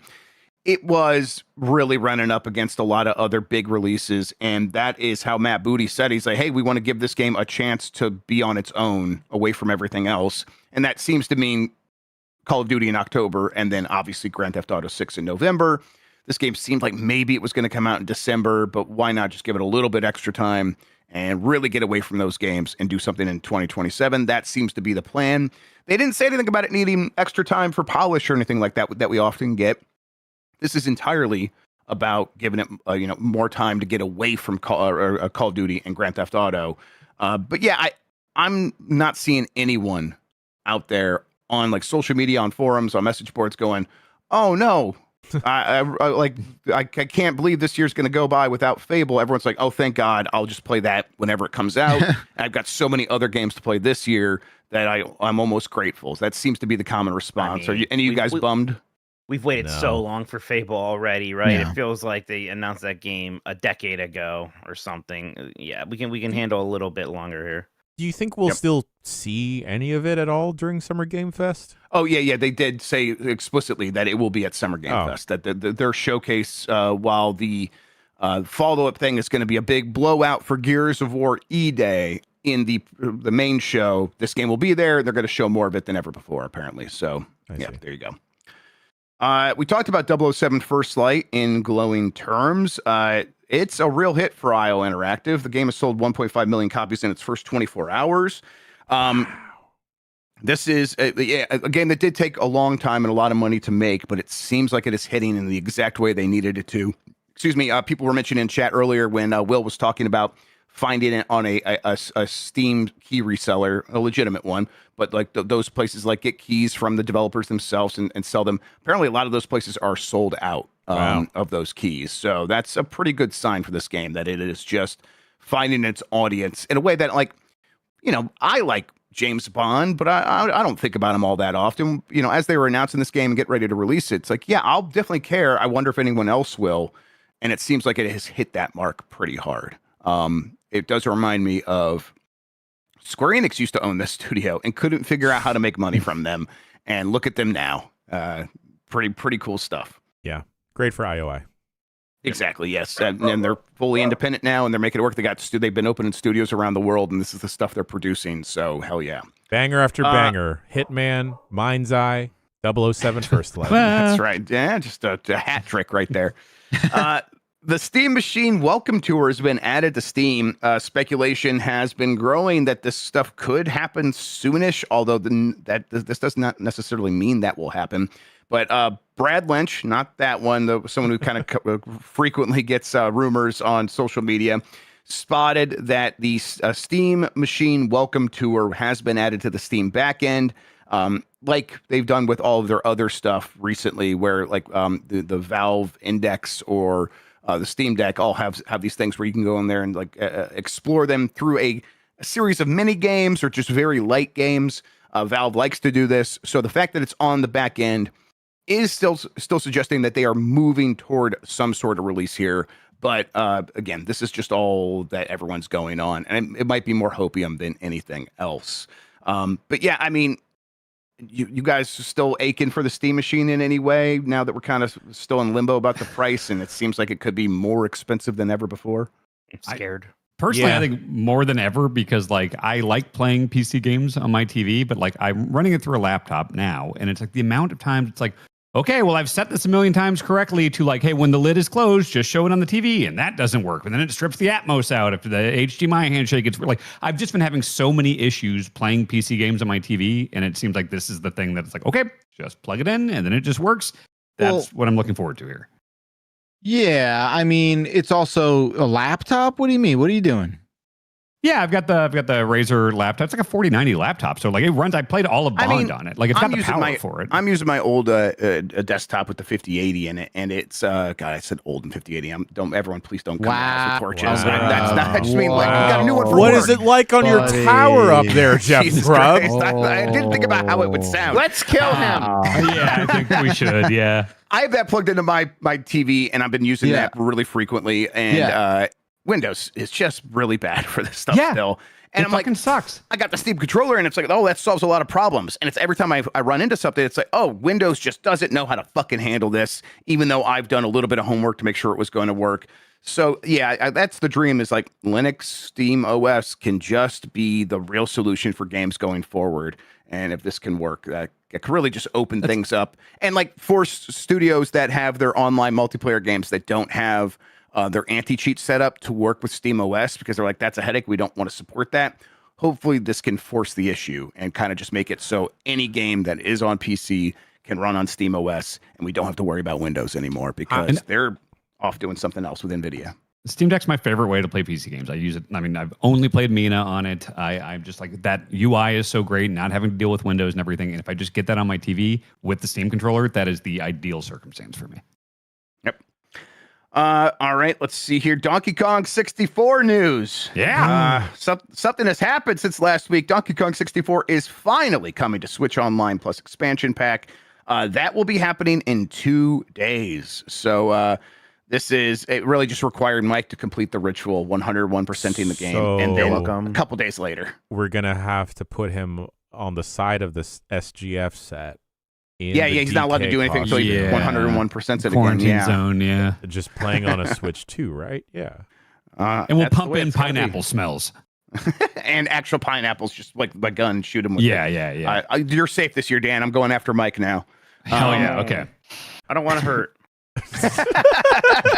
You know what, Mike? Me too. I also don't want to hurt. Man, I don't know. Pain don't hurt, guys. I don't know what you're talking about. It hurts me quite a bit, actually. But to me, the exciting part here is I'm not going to replay this game. I'll mess around with it, but I do that pretty frequently. Donkey Kong 64 through various emulators and other hardware. NSO makes it real easy to do these multiplayer N64 games online, and we should just do that. We should absolutely play some of that. That's also not great, but it'll make for a fun time, I bet. A couple more stories here. Nvidia and Microsoft announced the sequel to the computer. Shut the fuck We're getting up. it, everybody. Computer 2. Computer. It's the future. So Nvidia and Microsoft announced RTX Spark, a new Nvidia superchip platform for Windows PCs that is meant to push laptops and compact desktops into the personal AI agent era. Nvidia is pitching this as a reset for the PC, but it's really just one more way to it's one more way to get at AI investment by saying, and now we're doing it with CPUs as well. So the idea here is they have made an ARM-based Windows CPU, GPU system on a chip, and when you're running it, you could tell the thing, hey, start running all these AI agents locally on my machine, so I have full control over them. And then they'll do all the work for you. Now, when Jensen was talking about this stuff, the CEO of NVIDIA, he said something along the lines of the reason we're doing this is because, look, we could sell hardware to people, but why would we make it for people? We could make it for AI agents because there could be infinite AI agents that can use our hardware as opposed to the finite number of humans. And then my brain leaked out of my ear, and I fell to the ground and convulsed at hearing that. You're wondering, NVIDIA, they make GPUs for video games. How much of this was about that? Guys, maybe a minute, maybe not even. It was, they just don't care to talk about video games anymore. That's not the business they're in. This is a platform that can run games, they say, AAA games at 1440p at frame rates of up to 100 frames per second. With ray tracing, and it'll have DLSS and all that stuff in there as well. But yeah, this seems like it could compete with Apple Silicon, which has been very good recently. But I just don't think that this is going to actually mean good things for people who want to own their hardware and play games on a PC. This just feels like a non-starter. It is all about AI. Fun. Yeah, I mean, if they have anything else to say about this, about what it will mean for gaming, it's not going to happen now. They're going to come at it later. But I think the MSI Claw got announced to be using this or something like that, a new version of basically their version of a Steam Deck. But yeah, we'll see if that actually turns into anything. Speaking of, we'll get to that in a second. PlayStation has a big state of play today. We're going to be talking over this thing. They've told us it's going to be more than 60 minutes. There is notes from Alamo Drafthouse saying that their showing of it is 90 minutes. I think that will probably include some pre-show stuff, but it's going to be between 60 and 90 minutes worth of stuff. I'm expecting around 70-ish minutes. It's going to open with Wolverine, and it sounds like that God of War, Faye? What's the character? Faye. Thank you. Son of Sparta. Son of Sparta 2. They're already doing it with such a big hit. That Faye game, which sounds like it could be inspired by the original God of War games or Devil May Cry. That's how they're separating that. Sounds a lot What better is to me than, what is Faye going to be using as pistols then? What do you guys think? Right, exactly. I don't know, like angel's wings that like shoot out like the feathers as darts or something like that. Just go. Yeah. Okay. Oh, that'd be cool. I'm excited. I think they're gonna have a lot of stuff at this showcase. You guys have anything that you're holding a torch for? Jumping Flash. Sure. As always. I want it. I want this every time we get to this season for PlayStation, and they never give it to me. I just want Sly Cooper. No, I know you do. Buddy. Yeah, that'd be good. Yeah. Sounds like Infamous could show up, so probably not Sly Cooper. Who right? the fuck cares about Infamous? Jan, hang on. We're talking new Infamous? Is that a rumor? Not new. No, not new. If anything happens with Infamous, the rumor is it's like bringing back some of the original games and updating them or something, remastering, remaking. That means I might be on modern consoles. They're replacing it with me. That's why it's going to be modern and better. Yeah, Jan, I would take a Sly Cooper over an Infamous thing for sure. Oh, come on, guys. The furries can't win that much. They're already getting the Star Fox thing. Oh, wait. The furries are mad about that because they look too much like animals. Right, so they do need a win. Yeah. It looks too much like animals that they can't bone them. Oh, what is that? Why does that matter? What are we doing? No, that's what I'm assuming they're upset about. I think there were some people that would proudly bone Star Fox still. I would also like a Jack and Daxter trilogy. Just okay. Jack any and of that kind of stuff would make me happy. I want to see some PS1 stuff. Honestly, I want to I love PS2. I want to see something where I'm like, wow, a thing from PS1 is back. That's neat. All right, that'll be at 5 p.m. Eastern, 2 p.m. Pacific. We're talking over that, like I said. So hang out with us. We're gonna have a good time. I am looking forward to it. They are making a big deal out of it. They are positioning this as something very important. So yeah, let's see how that goes down.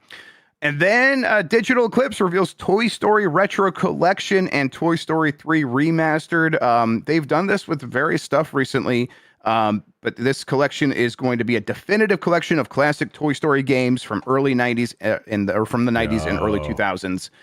Toy Story from 1995, Toy Story 2 Buzz Lightyear to the Rescue, Toy Story 2, which is actually a pretty good game, Buzz Lightyear of Star Command, Toy Story Racer, which no one ever played, and A Bug's Life, because why the hell not? Ooh. Yeah, that Bug's Life game is good. It's a banger. lot of these. Yeah, a lot of these are good. So I think the one that's just Toy Story 2 is just the Game Boy game. Buzz Lightyear to the Rescue is the 3D platformer. That's the one. Okay. Yes, that one's actually really good. Yeah. Yes. So, Buzz Lightyear Star Command is Garbo, but in a way that I don't know, maybe is funny. That first Toy Story game was a kind of a big deal at the time. It was graphically impressive. They even have kind of a first-person Doom-esque thing that they pulled off without the help of any kind of 3D effects chips or anything like that. So yeah, that's super neat that they're doing this. Hell yeah. Yeah, so they're doing a lot to these games. So you could play them in their original visuals or with upgraded resolution and stuff like that. But that's how Digital Eclipse normally handles these things. And then the next game is Toy Story 3 Complete Edition, a remaster of the cult favorite 2010 game. Let's see. And a favorite of Korn frontman Jonathan Davis says this story incredible. The game now boasts a 4K resolution and 60 frames per second performance. It also includes content previously exclusive to the PlayStation 3 version, such as the option to play as Zurg in the game's Toy Box mode. So Toy Story 3's signature open world sandbox. Yeah, I let my kids go loose on that sandbox mode, and they had a good time with it back when they were super into Toy Story. But yeah, that does it for the headlines. That's all out until everything breaks loose starting with the state of play today, and we'll be talking over. Yeah, we'll be talking over the Summer Game Fest thing with Keeley on Friday. I think that's at the same time of day, 5 p.m. Eastern, 2 p.m. Pacific, and then we'll talk over the Xbox show on Sunday. That one's earlier, 10 a.m. Pacific, 1 p.m. Eastern, and then I'm thinking that Nintendo Direct will be Tuesday or Wednesday of next week, and we'll talk over that if it happens. Yes. Fantastic. Thank you for all of the news, Jeff Grubb. Folks, no problem. We're going to take a quick break, and we'll be back with some emails. Grubb, you got a Grubb Guesser this week, or? I'll get one real quick. Yeah, I have one in mind. I just got to get the file for it. All right, fantastic. We'll have some emails, Grubb Guesser, and YouTube Super Chats if we have any. We'll see you on the other side of this break. These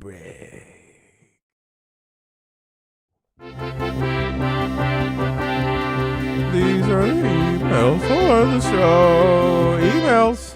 Bombcast@giantbomb.com is the email address. Send your emails to. You can write in about any and everything. You got a fun question to ask us. You need advice on anything. You want to avoid an awkward social interaction. Send an email to bombcast@giantbomb.com. I say this every week. I've been saying this for the last couple months, but our inbox is flooded with emails from you, the folks at home. So do not be discouraged if email does not make it onto the show. I appreciate and try to read every single email. If you have anything specific to say to a member of the crew, I try and forward it there.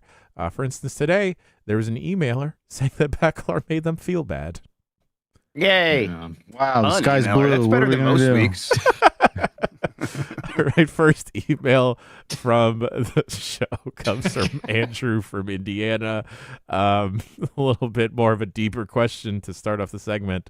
Andrew writes in, "Good morning, Giant Bomb crew. I'm writing this to kill some time at work, but I wore a Giant Bomb shirt to work today, and it got me thinking about how long I've been listening to the podcast. For reference, I've been listening for almost 10 years. I started listening in the 7th grade, back when the podcast was on Google Music." Oh, fuck. Hell yeah.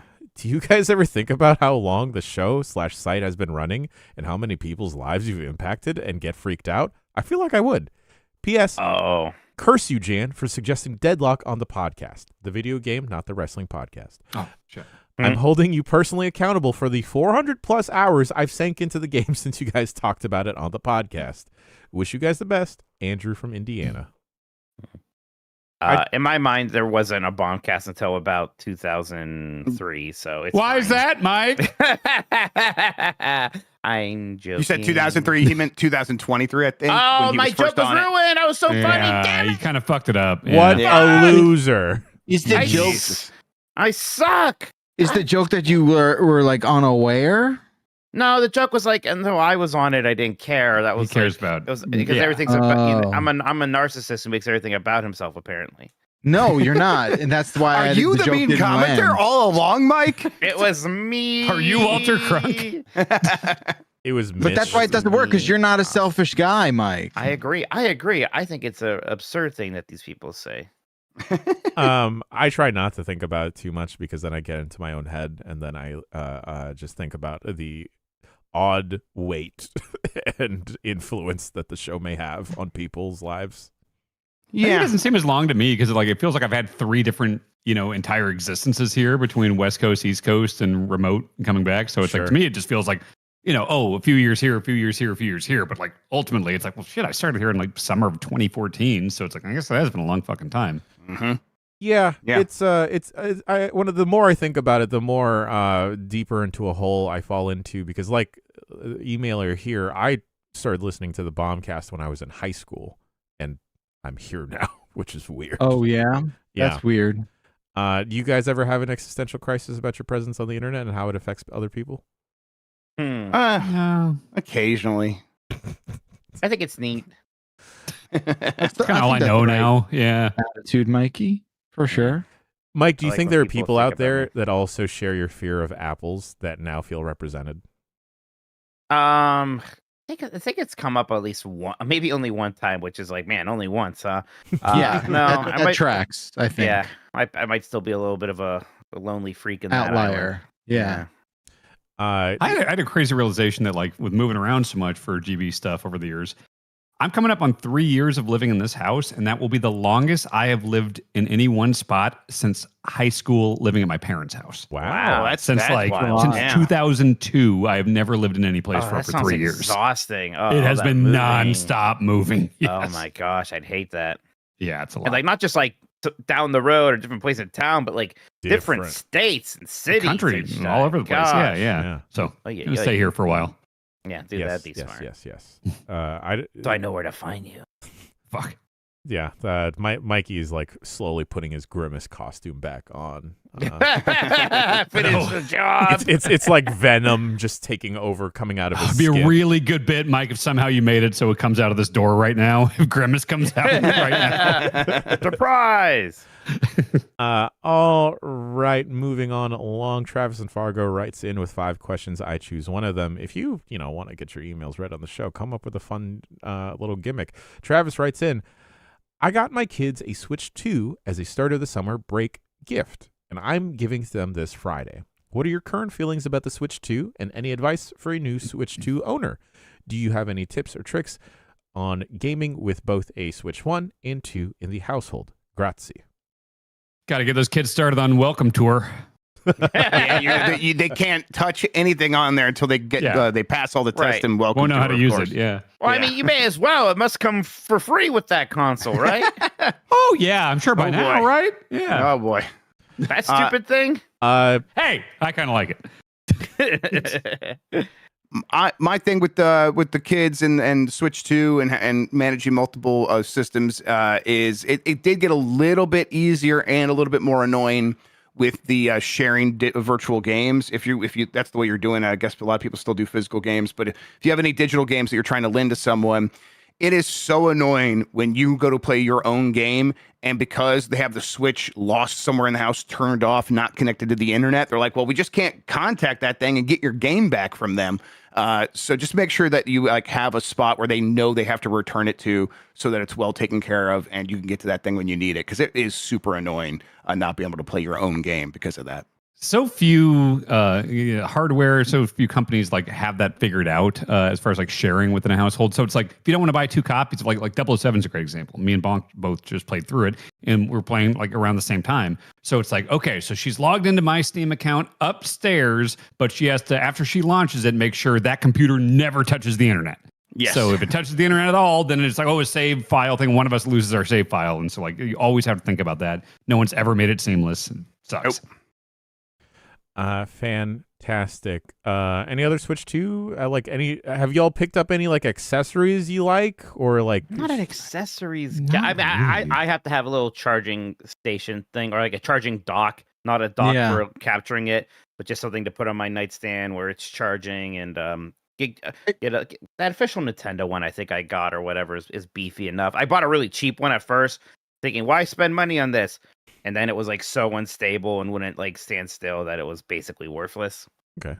I buy multiple docks. Multiple docks is good. Yeah. They do make those third party, small the Genki ones. Docks. I like the Genki covert docks. They got one for Switch 2 now. I use that for when I travel, certainly, but also if I just want to turn it up to the gym. Yeah. Sometimes I have to update those in a weird way. You update the firmware of a dongle. Yeah, from the Switch 1 to Switch 2, a lot of those things needed to be updated. But once they were updated, they work pretty well. I had to do that with the capture card dock that I got, which works well now, but it was a headache to sort of get that in that state in the first place. That's probably too much for this person who's writing in the capture dock anyhow. But yeah, look around, shop around. There's a lot of good advice from people who are trying to get multiple docks in their home if they don't want to spend all the money on the official Nintendo one. But it is handy. I agree with Dan that having that option in your house is really nice. And then I still do the thing where I pop out the kickstand and rest my fingers on there just to make it a little bit easier to grip when I'm playing it. Yep. Fantastic. Thank you for all the tips, boys. Travis and Fargo, I hope that helps you out. Also, if you're giving it to little gimmicks, maybe grab a screen protector just in case. Yes, there's Genki makes a good one of those, makes it really easy to apply. I bet all of them are like that, but that's the first time I've ever really put on a screen protector and it worked well. The Genki one where it's got like a handles that you put on. Just tung, tung, tung, tung. Yeah, it's perfect. And it was applied perfectly. And I'm like, I hate the idea of air bubbles and all that stuff, and none of that happened. So I was pretty impressed.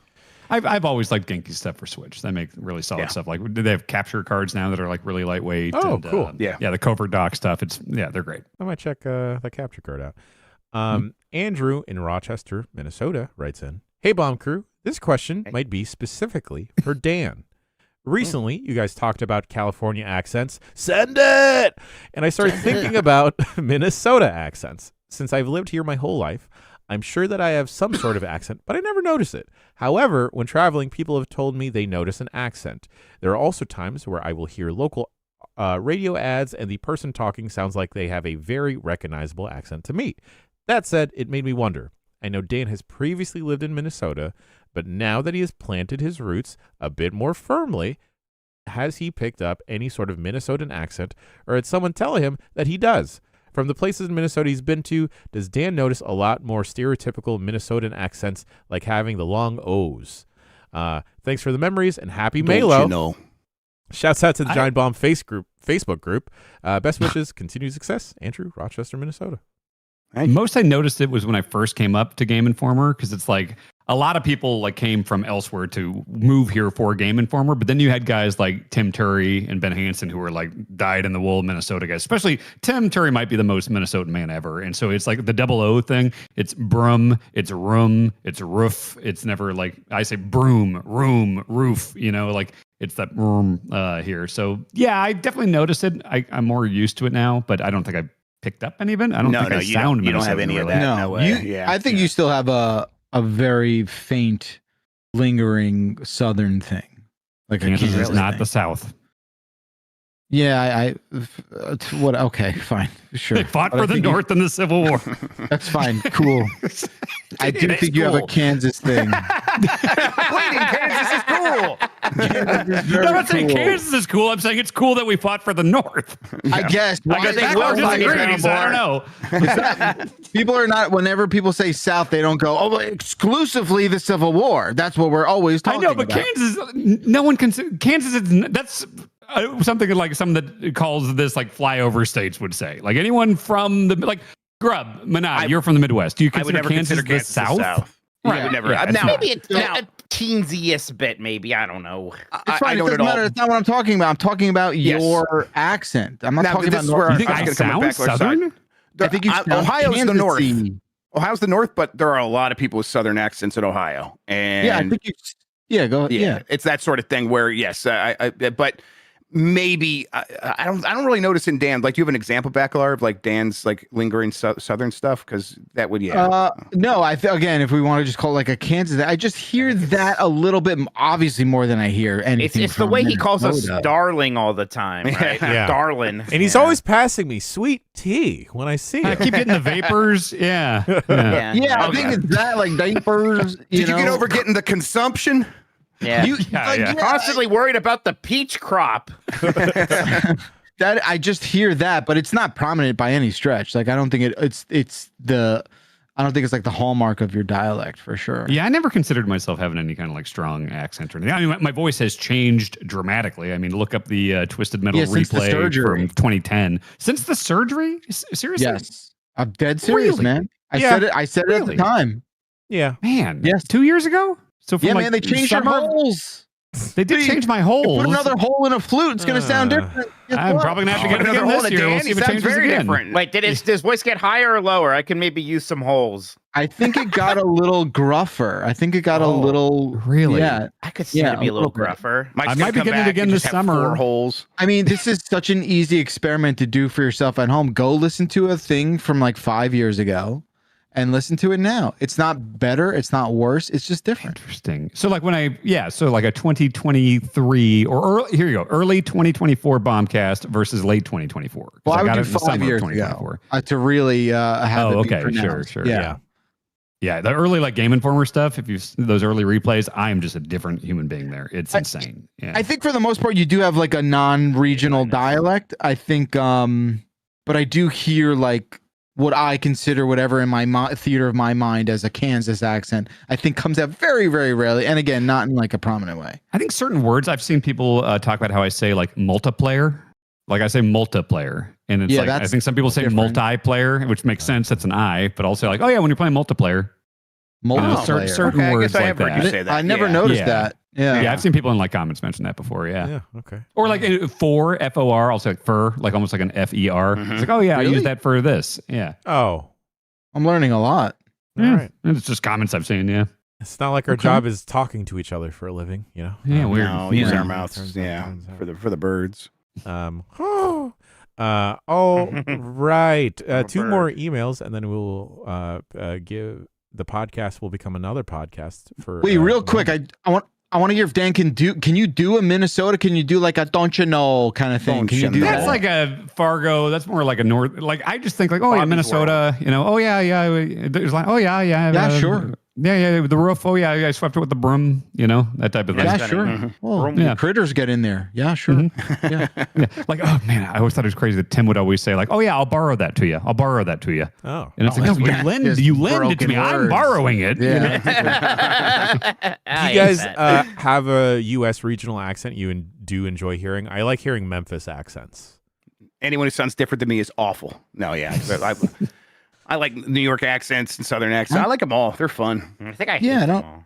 Yeah, I don't mind them. They're fine. Boston pisses me off, but other than that, I think it's fine.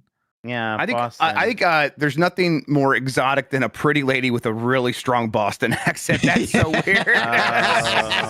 It just breaks your brain a little bit, right? There's something just not matching there. I like Chicago accents just because of the Super Friends on SNL, right? Like not Bears. Oh, sure. Yeah, that's fun. That's fun. Mike, you could so be one of those guys in another sausage. life. Oh yeah, just like sitting at some dark bar talking about the with local like sunglasses. Teams, drinking a lot of Miller Lights, a hat. Oh, somebody photoshopped Minotti into the Super Friends. Super fans. Sorry, the Newfoundland Canadian accent is wild. How does that go? It's kind of almost Irish sounding or like Scottish. It's like it's really bizarre that's what it's. I mean, I guess not bizarre. It's just different. That's fun. Lovely. Yeah, it's like straight up Irish. Yeah. Yeah. I alluded to this at the beginning of the email segment, but Mr. Bakalar made Steve from Saratoga feel bad. Aww. This email is addressed to keyboard daddy Jeff Bakalar. Last week he snickered when Mike mentioned using a desk with a pull-out keyboard tray. I suppose I am ashamed to admit that I, for one, still buy them and add them to any new desk I purchase. I recently bought a 70-inch desk to start playing PC games side by side with my wife. The desk is an ugly behemoth that costs $200. 2 keyboard trays combined for $250. I don't understand how people can function without these things. If Jeff was a real gamer who played real video games, he surely would have noticed the sharp corners of the desktop surface digging into his pasty wrists, or the fact that his elbows are suboptimal angle for extended gaming sessions. Wait, what?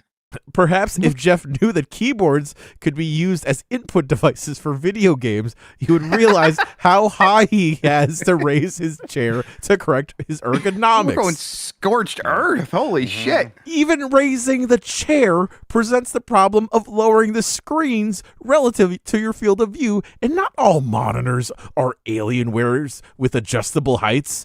So please, I really want to know what the solution for this is. Because although trays solve the positioning issues, they are a pain in the ass to install and expensive. Thanks for reading. Thanks for the content. And shame on Jeff for treating Mikey that way. Yeah, how dare you? This guy's installing trays. What a loser. I mean, I'm glad he's on my side. No, I was joking. Okay.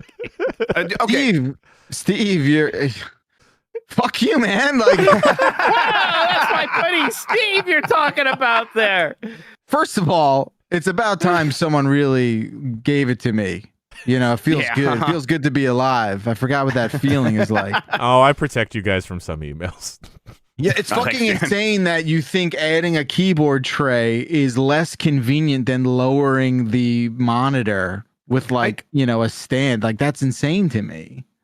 I think I have my shit all set up like the way I would want. Like when it's time to game, when it's game time. Yeah, when it's game time. My arms go like to my side, 90-degree angle. They're right on the keyboard, right on the mouse, and then my eye is aligned with the very top of the monitor, which is what I want. And I'm good. No tray.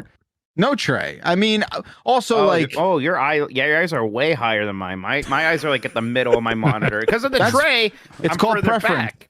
It's and also the tray But have you considered that my preferences are better than yours? Better. I have considered that. I have considered it, and it's wrong. Generally they do suggest to have the top of the monitor kind of level with your eyes, and you kind of look top of monitor with eyes. Yeah, I mean it doesn't be the very tippy top, but the top 3 quarters. Higher than average, right? Like Yeah, I mean, also this comment about what my desk looks like. Sure, my wrists are pasty. You've got me there, emailer Steve. But I don't have any sharp corners, and I certainly don't have a tray hitting me in the crotch every time I pull it out when I want to type something. Yeah, the tray only if you're excited. Getting the top of my legs. I mean, what like 1980s basement am I going into where I find one of these trays anyway? I may be ugly, I may be hateful, but what was that third thing?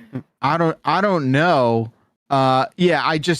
I mean, from start to finish, Steve, I gotta disagree with everything you've said.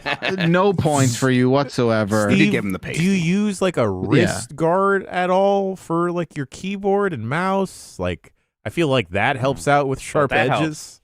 I do need the wrist guard. I have a little tiny one, and it's like stuck in place where I like it, so I won't lift it up to show you guys. But I need that desperately. Explain the sharp edges to me, because I don't understand. I don't sharp edges I wasn't following. All right, where are they? There are corners on a desk. That, right, mine are round. I don't. Mine are rounded edges on your desk. I do. Yeah, it's like a standing desk. That it's almost like a. Yeah, there's nothing. See, mine are extra sharp. Most desks have right angles. I realize that. Yeah, mine are extra sharp because of the little latches that hook onto the tray. You know, maybe that's the issue. Maybe Steve only has sharp edges because he keeps installing lap or keyboard trays. Yeah, exactly. Man. Like nothing bad can happen there with all that hardware and machinery and the flaps for things to get caught in. It's never. I was knocking it, but I could have just installed a keyboard tray on that desk that I gave away because that didn't have a keyboard tray. The one that you didn't want to build, and so you definitely would have installed a keyboard tray on. Yeah, that sounds hard. Might have to solder something. I don't know. No, okay, well, that's definitely not what would happen. Yeah, I'm joking, everyone. I know I don't need to solder something. God. Right. The only thing Steve has said here with any value, aside from the wrist thing, which you got me, is that I'm a bad gamer. I'm not a real gamer. That you got me. Good job. Wow. Don't admit that here. That's bad for our brand. You're better than anyone at Kind of Funny. That's all that matters. Well, come on. That goes without saying. That's true. That is and I'm saying that with the caveat of there's places I excel greatly. So it's you gotta under promise and over deliver here. Okay, that's what I'm going for. We gotta take them up on that Forza Horizon competition thing. I would love that. Oh yeah. Once SGF's all done and dusted. Are they going to SGF? I feel like they never go to SGF. Greg's gonna be there for sure because he's gonna be on the couch. Yeah. Oh, good. I think I'm tickled by this like heated rivalry between us and Kinda Funny, where a game will come out and we'll think like, how can we beat them in this? But I'm only kissing some of them. Yeah. I'm only gonna kiss some of them. Yeah. On the mouth. And you at home have to wonder who. So like Mike gets tongue. Okay. French Canadian kissing is what that's called. Yeah. Sorry, I just need to reset myself there. Last email of the show comes from BH. This hurt my mouth to read earlier. Clipboard is typically pronounced clipboard unless you're Jan, but clapboard is pronounced clabbered. Does Jan pronounce it clapboard? BH. I think this is just further proof that my methodology is correct. All right. Oh, you know, the thing that happens when you like introduce yourself to a new group of people and then they start to learn the intricacies and like the oddities of how you approach the English language that is fluid enough. So why bend myself to any rules of it? I'm going to keep practicing elasticity in my command over the English language. So I dropped the whole clibbered thing to them and, met with stunned silence. And then someone legitimately said, "You are so brave." You are. Jan, this is proof of free will. There we go. I don't know if you want to be talked to like you're a Make-A-Wish kid. You're so brave. I'll take it. I'll take any type of affirmation. Yeah, honestly, whatever. Any sort of pity. Give it to me. Yeah, there we go. Folks, does it for emails. Bombcast@giantbomb.com is the email address. Send your emails to. Thank you for everyone sending emails. And people are actively sending emails right now trying to solve Dan's TV laptop issue right now. Don't worry about it.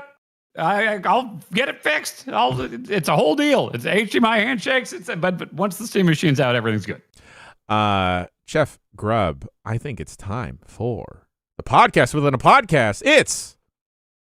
It's time for Grubb Guesser, everybody. Let me actually upload these photos to you guys right now. Grubb Guesser is the game where I'm going to share video game or video game related magazine ads with the folks on the podcast. And then they have got to guess what it is an advertisement for. We got our first one here for you guys. Actually, make sure I'm recording you as well. Turn off chat. Turn off chat and all that stuff. Okay. So your first ad here is an old-timey sort of like throwback looking Archie style drawing illustration here that has a girl talking to a guy in a car. He's like, come with me. Let's go for a drive. I have a blank. And then she's excited that he's got a blank. And then there's more to it than that. But why don't you guys go ahead and start guessing what was an advertisement for? Outrun. This is an advertisement for the Atari Lynx. Damn it. What? Lynx? Yeah, it's portable. Okay. Wait, what video game is this paired up with? This one's a little bit harder. Looks like Outrun is what I thought. It's not Outrun. Clax. It is Clax. That's right. Wow. Mikey just locked in here. Do you guys not see the Japanese dialogue before it where the words Lynx and Clax I don't see that. It just says it. Didn't block that out. Observational skills, I was about to be really impressed. This is observational skills. I didn't know it was among a cheater. Oh, wow. You read. Columbo like me. I don't know what the fuck Clax is. I'm like, I don't know. She's saying something about Clax. I was like, well, Mike must have really connected with that Clax ad from back then. I thought, wow. What the hell is that? All right. Well, I do have a second one for you. Hang on. Let me get that going. No reading, Mike. Don't read anything. I hope I did a better job blocking this one out. Let's see. Man, you spent so much work blocking all this other stuff out. So much shit in there. Nothing. I'll get you guys the full one here in a second. All right, here. Let's see. This is the other one. I did have to black out a lot on this one as well. But go ahead, take a look there. All right. So for audio listeners, there is a big scary alien, and he says, "Grab your blank and blank." Oh, that's all they can see. Run like hell. What is this an advertisement for? Run like hell. I thought this was the snake. This is an advertisement for the video game Run Like Hell. Wow. Does it say it somewhere there? Did Jan read it? No, but it's all. Yeah, but I think he just used context. Grab your blank and run like hell. What is the other blank though? Balls. Dick. It's an advertisement for Balls, the drink. Lynx. Oh, really? Gee, did I not black out something here as well? No, that's this one. I remember thinking this ad was so hilarious as a kid because they wrote balls. Wait, what? Balls Guarana. Wow. It was a drink in the late 90s, early 2000s. Around there, and they paired it with the game Run Like Hell for several magazines. Yep. What? Grab your balls. I don't have good institutional foundational knowledge of games except for the balls ads. And Run Like Hell was like an alien game? Monsters, basically. Aliens, I don't remember it. But Jan, I got the full ads there if you want to show anyone at home. I just put them in our chat here. There you go. There's the Atari Lynx ad, which just says Lynx and Atari and Clax all the fuck over it. And then I missed the two where it was amongst the Japanese characters. Mike, you could have played that off and we would have been so impressed. Yes. You should have had us going for a little longer. Let the record show I am a bad liar. So right? But just sometimes useful because if people accuse me of lying, I'm like, I don't think so. Balls like I remember Balls. It was like an energy drink? It was like around the time that like everything was like, it's got ginkgo biloba in it. Like Balls was guarana, you know? Right. The Fruitopia era. My mom didn't let me have it because she thought it was inappropriate because it said balls. She's right. She was right. She's right. Yeah. That's Grubb Guesser. A short episode this week. Let's get back to another podcast. And we're back with the Giant Bombcast. Mike Minotti, hit me with some YouTube super chats if we have any. Yeah, Nemo F says, cannot wait for GB at night. Looking forward to seeing us on couch. Grub, your activation word is confetti. Finally, go see Backrooms. Very good horror. Oh, okay. I don't know. Something just sparked inside of me. I don't know what that is. Antonio Morales says, I legit bought a $50 NSO N64 controller just to play the new Star Fox. Can't wait to play the way God Miyamoto intended. Ness, yeah, I mean, can you just use an N64 controller for the Star Fox remake? I think they said exactly that you could, yes. Wow. Fuck yeah. Fuck. I would not want to do that. You're broken. No, I just I played it with the Pro controller, and I'm like, there's no way a 64 controller is going to be better than this. Beautiful. Who could grab an N64 controller right now? Dan's looking. Mike's got one. Wow, fake fan over I've here. been holding it in the other room. I've been holding an N64 controller more this past month than I think I've had at any point since 1996. That's got to be right. That's got to be true. Yeah. You play it with the freaking Pro. I mean, come on. That's a game. Dan, a GameCube controller will give you no points in this. It's close. It's one generation away. I didn't talk about it anymore, but I am still playing Sin and Punishment on NSO. Oh, that game is good. I want to play through that again. I like that game. I want to actually play it with an N64 because that's a weird one where you have to. I think you hold it right hand in the middle and left hand on the D-pad. Yeah. And it feels kind of like naughty. What they're holding it like this. I think within 25 feet of here, I could produce at least a dozen N64 controllers. At least a dozen. Yeah, I think maybe 15 plus. Yeah, I mean, if we're counting the 8-bit ones, maybe 20. Yeah, I got to get all the fantastic. I have all the fantastic ones. I think I have all the colors. I have the gold one. Yeah, I just got the gold classic controller that came with GoldenEye 007. I just bought it at a toy fair this weekend. Oh man, I had that one and I got a matching gold Rumble pack. Shit. All right, Zombie Porn says, could 2026 Bakalar beat GoldenEye on Secret Agent? Oh, that was the difficulty I did. As opposed to 1997 Jeff Bakalar? Is that the exercise?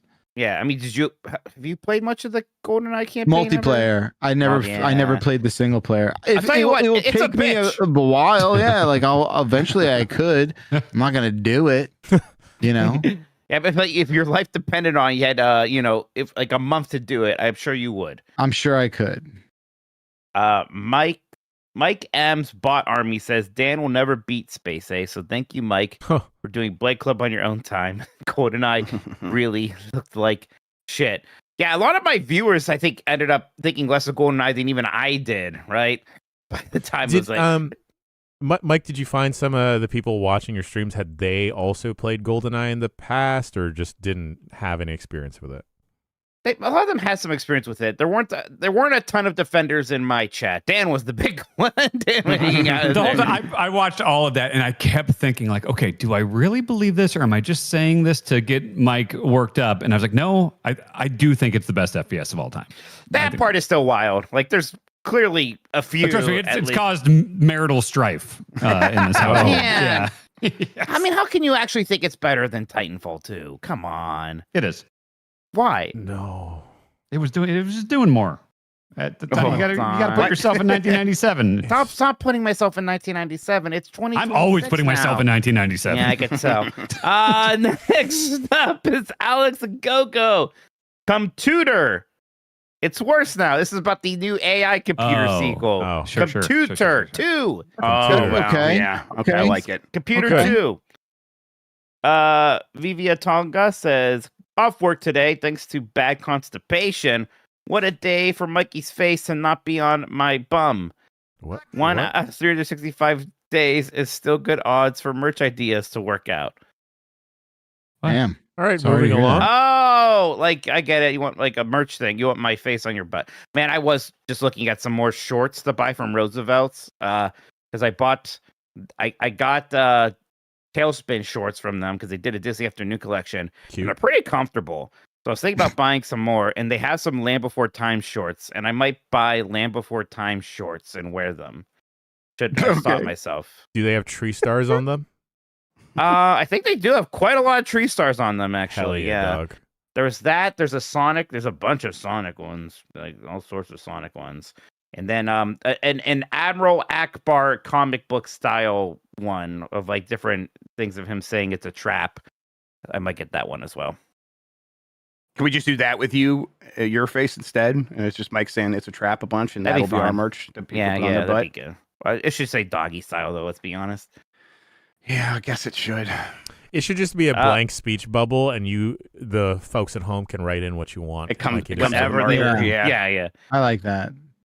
Migsy says a bully episode a day keeps boredom at bay. That's right, everybody. Make sure you're watching the bully endurance run. I know a lot of you are, and you've been saying nice things, so appreciate that. But it's a very up every weekday. It's a very, very fun episode after episode. Great job, guys.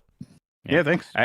I know, like, a couple days here, content's gonna be a little weird with us traveling, but bully endurance run still happening. So, and then Migsy also says, "Well, SGF 2026 be a continuation of the Dan food discovery that will annoy Mike even more than he usually is." How did I missay my name? I said Mork instead of Mike.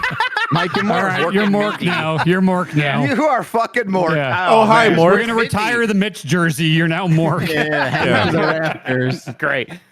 I'm an alien. I know what's left?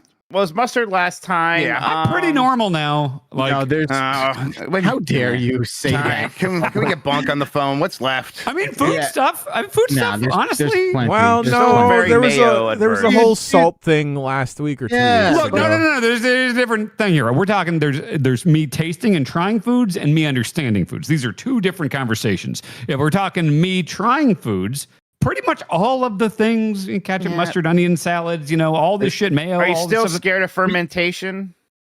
See, that's in the don't understand bucket. But you wouldn't eat it either, though, right? It's fine. Don't worry about it. We're not. I probably eat fermented stuff all the time without knowing it. With sauerkraut and kimchi. Not really. Well, you drink fermented beer. Stuff. I don't know about that.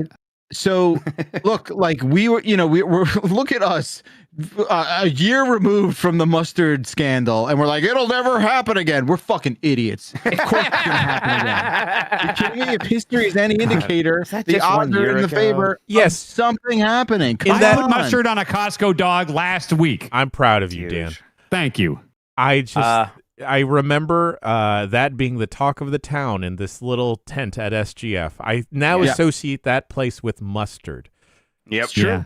Strangers applauding him. It was tremendous. Other people in games media, people in development, the day workers at SGF. All that was the last domino to fall.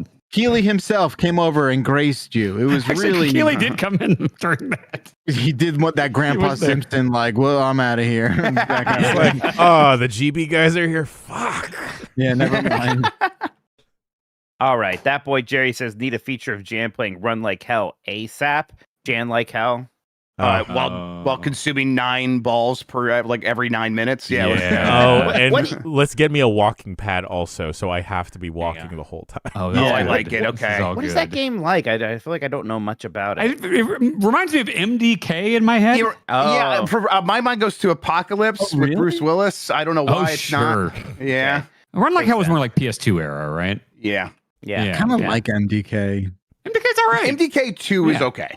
Yeah. Very weird humor. Best game. Yes. Yeah. Tony Morales says the world is on fire. Jerf, let me have this. What do you mean? I'm trying to remember. Wait, was Antonio the keyboard tray guy? No way. Could be keyboard trays. No, Andrew. I wrote that person's email down. That wasn't them. You're going to find a journal with that guy's email just written over and over and over again. Yeah. FBR 392. You're on a list. Yeah. Oh no! What is it about? Let's see. Maybe Antonio can clarify for us in the YouTube live chat if one of you can keep an eye on that. But in the meantime, Zombie Porn says also, I'm not sure if you all know who Les Claypool is. Yeah, is that Les? It's Leslie. Yeah. Les Claypool. Les Miserables. The famous French bass player. Les Claypool. But is that Will's father? Can Will play the bass guitar? I don't think in a million years he could name the band that Les Claypool is from. I bet he's definitely heard a song of theirs. I don't know. Has he heard of the band? You think he's heard of the band? I bet he's heard of the band only in the context of that one song that everyone knows. The Tony Hawk song? No, I don't know any French bands. He knows the theme song they did. Oh, he knows the theme song. French band. Will song. Will is typing in chat the Beatles. Yep, Yeah, the there you go. Beatles. That's right. What band is Claypool from? Jesus. I don't know either. Primus. Don't worry. Primus. I'm bad at this. Oh, Primus, the South Park Yes. people. Yeah, I know. There we go. I have a friend who likes Primus a lot, so I know a little bit about Primus. Okay. Antonio Morales was talking about the N64 controller and using it for Star Fox. He needs to feel childlike again. Oh, Antonio, you still have agency. Like you're allowed to.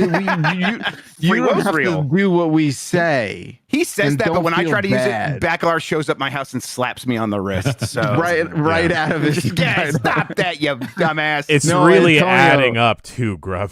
Yeah. It's costing us a fortune. Antonio, please, it. by all means, use the worst controller. I don't, live your life. You guys ever read that thing where like Rare wanted the reload and Goldeneye to work by actually taking out the rumble card? I love that so much. Yeah, It's neat, cool. but yeah, it probably would have been impractical and probably would have been you do bad it for 4 the times and controller. never do it Yeah. again. yeah. Next up is from Jim Round Sound. Says, shout out to my friends and colleagues at Dark Horse Comics for unionizing Dark Horse Workers Unite. Oh, nice. Hell yeah. That's really Let's good to go. hear. That's awesome. Yeah. Mm-hmm. Always like Dark Horse. Hell yeah. Then Lay Claypool. I'm going to be thinking about that for a while. Man, I tell you what, it's even funnier knowing that he's from Primus. That's not very French. Unless you pardon my French. Ha ha ha. Fuck. Not Brandon. This guy, man. Who are you, dude? I don't know. I don't know about Mork. It's like you jumped onto a rake and then like jumped back on it or something. Not Brandon 98 says, how can Goldeneye be the best FPS of all time when Agent Under Fire and Nightfire exist? I don't think I've played through those two. I do want to play them. You should probably, especially Nightfire. Yeah, I've like heard that's Agent good, Under Fire is almost just kind of proto Nightfire in some ways. It's good, Worse but Nightfire is just the better version of that. And then Missy Mabel says, would Dan be open to doing a salt tasting? Table, C, pink, etc. Yeah, I love salt. Sure. Yeah. Of course. I want to taste some salt. I'm very pro salt. I love salt. Yeah. I like salt too. Mikey, can you hit me with a nanu nanu? Nanu? Question mark. You just say it. Like, just say it. It's from Mork and Mindy. Yeah, and Mindy. Oh God, Mork and Mindy, man, Nanu. Mork and Mindy wasn't even on like Nick at Night very much. I feel like. Yeah, It but was I on know Nick at Night about it. when I was a kid, like probably like watching Nick at Night, like, and then you got like by the time you were watching it, you're right, it wasn't on there very much. It was because I had Happy Days constantly, and it's a Happy Days spinoff, but somehow, I didn't see much Mork and Mindy on there. Migsy says, super chat, did Tamor Hussein also quit GameSpot? I don't think so. I have no idea. I don't. We so. we don't report on our friend's business. Yeah. Get out of here. But he'll be on the couch, so tune in. Yeah. All right, then. We are caught up on Super Chats. Thank you, everybody. Thank you, Mike Minotti, and thank you. Do you think I could play Star Fox with the Jaguar controller? God, I hate that. I hate that controller. Yes. Just I'd rather use an Intellivision remote. Look at this fucking thing. It was supposed to be. It was like the old Atari controllers where you would put like paper or those weird other buttons. But it still looks like a phone, like what dial games even thing. use those? That's so many extra inputs. Was that It's for like great. flight simulators? Like what the fuck is that? Did Alien vs Predator use it in some way? I want to say it did, but That would make some sense. Hell you would think. yes. Boys, we got an interesting week ahead of us. Your normal programming is going to be a little bit on hold. We're traveling tomorrow on Wednesday, and Thursday we're setting up because this is SGF week. We got a bunch of talkovers. Starting today, we are talking over the state of play. Like Grubb mentioned, we're going to be talking over the Summer Game Fest talkover, the show with Keeley, the Xbox showcase. We'll figure out a way to talk over the Nintendo one once that is in our line of sight. But also, gang, Friday and Saturday, we have the couch. Jeff Grubb has convinced a bunch of people to talk on it. That's right. GB at Night returns 6 p.m. to 12 midnight Pacific time. Jeff Grubb has lovingly assembled and crafted a bunch of segments for you folks at home, and we promise we won't shoot Dan with a confetti gun this year. Thank you. Ooh, it's more promise. Oh man, okay, that's all right. It's fun. I keep looking at the schedule. There is one where I literally don't know anyone who's going to be. Well, I know Mike Minotti's going to be on there, but I don't know who the other guests are, and I won't until later this week. And I'm like, I wonder what that's all about. So tune in and find out for yourselves, everybody. A lot of fun stuff happening on that couch. A lot of fun stuff. A lot of hard work is going into this Jimmy Jam. We hope you folks enjoyed. And since programming this week is going to be a little bit funky, I suggest you go back to last week where we had the finale, 2 finales of Portal Blight Palace. Club, Space Ace. No, not that. No, right? Didn't happen. No, that did not happen. That did 3 not in my happen. head. The Portal Palace finale, where Mike and Mary Kish played through the co-op campaign of Portal 2. If you guys just want to hear a lot of random sentences that have never been uttered by another human being, except Chaos Incarnate, Mary Kish, go watch that series. But also, we had the series finale of Marry Me Tomodachi with our dear friend Abby Russell. Out of this world, some would say. Yeah. It's good to have you back, Jeff. Funny. Good to have you back, Jeff. Took a while. I'm 4 seconds younger now. Wow. Relativity. You interstellared. Cool. Yeah. I'm inside your bookcase. Yep. Maybe that's where his keys are. Folks at home, boys, did I miss anything else that we are doing this week? Nah, you got it, State of Play. That's the big one today. I'm looking forward to that. Yeah. The new 9 lives Yes. today. Oh, for the yes. premium Yes. folks. A new 9 lives for all the premium members out there. Also, if you're a premium member and a YouTube member, you get all of the Bully Endurance Run episodes a week early. Those are all locked and loaded while we are away. We might have a couple more surprises hidden in the chamber. We do have a 007 review discussion roundtable that should be going up tomorrow.